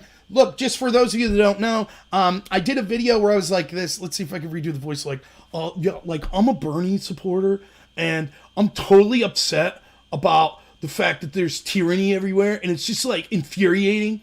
And so I don't understand why everyone's so upset about like these noble, peaceful liberators setting liberation fires and like freeing these TVs that have been held captive in all of these stores, right? Like, okay, so like I was doing a video like that and it was just mocking the fact that left-wing people were making excuses for the riots. YouTube took my video down. The reason I can no longer use my entrance music, my entrance music is Midnight Special, but it's like an elevator music version. And the reason that's it is because literally I went to YouTube's free music database. I went to it. That's supposed to be copyright free. Anyone could use it. That's literally what it's for, right? And that was the best thing. I was like, hey, Midnight Special. I like Creedence. So that was the song I picked. I got a video taken off YouTube because I used music that I didn't own. Free use, fair use music. Right? So that's why places like DLive, also check out locals.com. That's Dave Rubin's site that he put up. So I've been putting my videos that I put on YouTube up there as well. That's what I had to do. That video they took down of me making fun of left-wingers, I had to put it on locals.com. But that's why that's why I'm starting DLive exclusives. The other thing is, a couple of favors I'll ask for you. So one, if you could register on DLive, subscribe on DLive, I'd be really appreciative. Second, if you could push those short videos, I'd appreciate. And if you could also try, if you have friends that are on DLive, even if they never listen to me, to subscribe to me. For some odd reason, they have tiers on DLive, and until I get 300 subscribers, I can't put my regular videos on DLive. All I could do is live streams. So that's why I'm on locals.com as well, because I can't put them on DLive. So if you have friends, or if you could share the word, I know that my buddy American Joe, he worked through some guy I don't know if it's a channel called Marfugal. I don't know anything about it, and I hesitate to attach myself to groups and stuff that I don't know about. So I don't know what that's about, but apparently they helped him get a bunch of subscribers. But even if you disagree with me or you don't watch, so I'm good for you, Storm, switching over to DLive completely. But unfortunately, you won't see my regular videos on DLive, but you can go to locals.com. It's normalamerica.locals.com. That's my site on locals.com. Their platform's still wonky, but you click a video, you watch it, it won't be that hard. If anyone could financially donate to me, here's the deal. I know someone asked me about, Paul asked me. Paul, by the way, you're the man. I really like Paul. He helps me out a lot. Did I get a new computer yet? So for those of you who don't know, I'll show you. This is what I'm using. Just this old clunker. It sucks. There's no two ways about it. I can't do, I try to have guests on, it's lagging. I try to do the radio show, it lags. It's just a mess. It's just terrible equipment. Here's the thing though. My buddy that knows more about tech than me says that because of COVID and stuff, that desktop prices went through the roof. So, yeah, I know I should do more stuff with Joe, and, that's something I'd like to in the future, but let me tell you, honestly, I feel scummy, hey, I'll do a show with someone and hope that I get subscribers. In my head, I'm like, if I'm going to do a show with someone, it's because I want to do a good show with them, period. And if, I very rarely, if I'm on there, check out my channel, I'm just like, yeah, I'm here, I'm your guest, and I'm trying to be a good guest on your show, so I know I need to get better at, cross-promotional and stuff like that, but, yeah, it is what it is, but you're right, I'm trying my best. Oh, the lemons! Yeah, I'll get on there. I could give out some lemons. So lemons is like currency on DLive. So you'll find a link, by the way, in most of these videos, a subscription where you can follow me in all these places. You could super chat. Well, I got 10 people on DLive. That's fantastic. How many do I have on YouTube? Wow, fantastic. I have 10 on DLive and only 3 on YouTube. That's great. So I'll give the lemons here now. They're just like currency. I'll add 50 lemons, and then I'll donate. So yeah, if you're on DLive, you have a chance to get these lemons, which I don't know how it works, but you can transition them into real monies, apparently. Well, I had people give me lemons today. Thank you all. That's another thing. So I use this thing called Restream. So unfortunately, with the Restream chat, I can see the DLive chat, but not when people give me lemons. So if you ever give me lemons on DLive, say, hey, I just give you some lemons. And the other thing is, the reason, if I try to open my DLive on YouTube because of my crappy equipment, it lags out on me all the time. So, but yeah, I went over here now. All right, love the sex. Thank you guys. So yeah, I really appreciate the financial donations. They'll go back into the channel. If you don't have money, don't worry. I'm not going to quit doing the channel. It's not about money for me. I work full time doing home health care with people with disabilities. So this is my part-time thing. I'm working with county commissioners and stuff in Pennsylvania to try to fight back against Tom Wolf's tyranny. I got a radio show on Sundays at WEJS Williamsport, but you could also watch on my channel from 11 a.m. to 1 p.m. with my friends Carlos and Todd. So you can check that out. And I'm trying to do a lot of pushing Twitter. Even though I hate Twitter, that's one way I think I could get people. 2-minute video, push it on Twitter. People like it. Yeah, I'm on Patreon as well. Let me see. I don't have any mods on here, but give me a second. I'll find my Patreon. I'm on PayPal or Patreon. Let me bring it up. I appreciate it, though. I really do. Even just listening to me, I appreciate it more than you'd ever know. Like, you go through crazy times like this, and it's good to know that there are like-minded people. You can't count on the government, so it's good to know that there's people out there. This is my Patreon account. One second. Yes, this will be on YouTube, Love the Sex, yeah. Unless they pull it for whatever reason, but... Yeah, there I am. That's my Patreon account. So yeah, I appreciate it. If you could share with other people on Twitter and things like that, or your social media, so be it. But I'm not going to sit here and whine. I'm not going to preach to people personal responsibility, and then sit here and be like, I should have more subscribers. So I'm going to try to do my best, keep in this schedule, keep promoting myself. I appreciate all the help I could get, but you guys are the best. I do really appreciate it. Stay safe out there. Remember, protect yourself. Your government doesn't care about you. Tell all of your friends and family that don't understand what's going on exactly what's happening, that they are giving the establishment on both sides, but particularly the Democratic Party, they want to disarm you. They want to take you over. They don't care about your rights. They care about criminals. They're trying to destroy this country. So let them know that. So, all right, everyone. Thanks so much. I'll probably be on Twitter for a little while. So just trying to push some things, but yeah, I really appreciate it. You guys are the best. Thanks so much. Have a good one. I can't play my outro music because Facebook will... Yeah, stupid.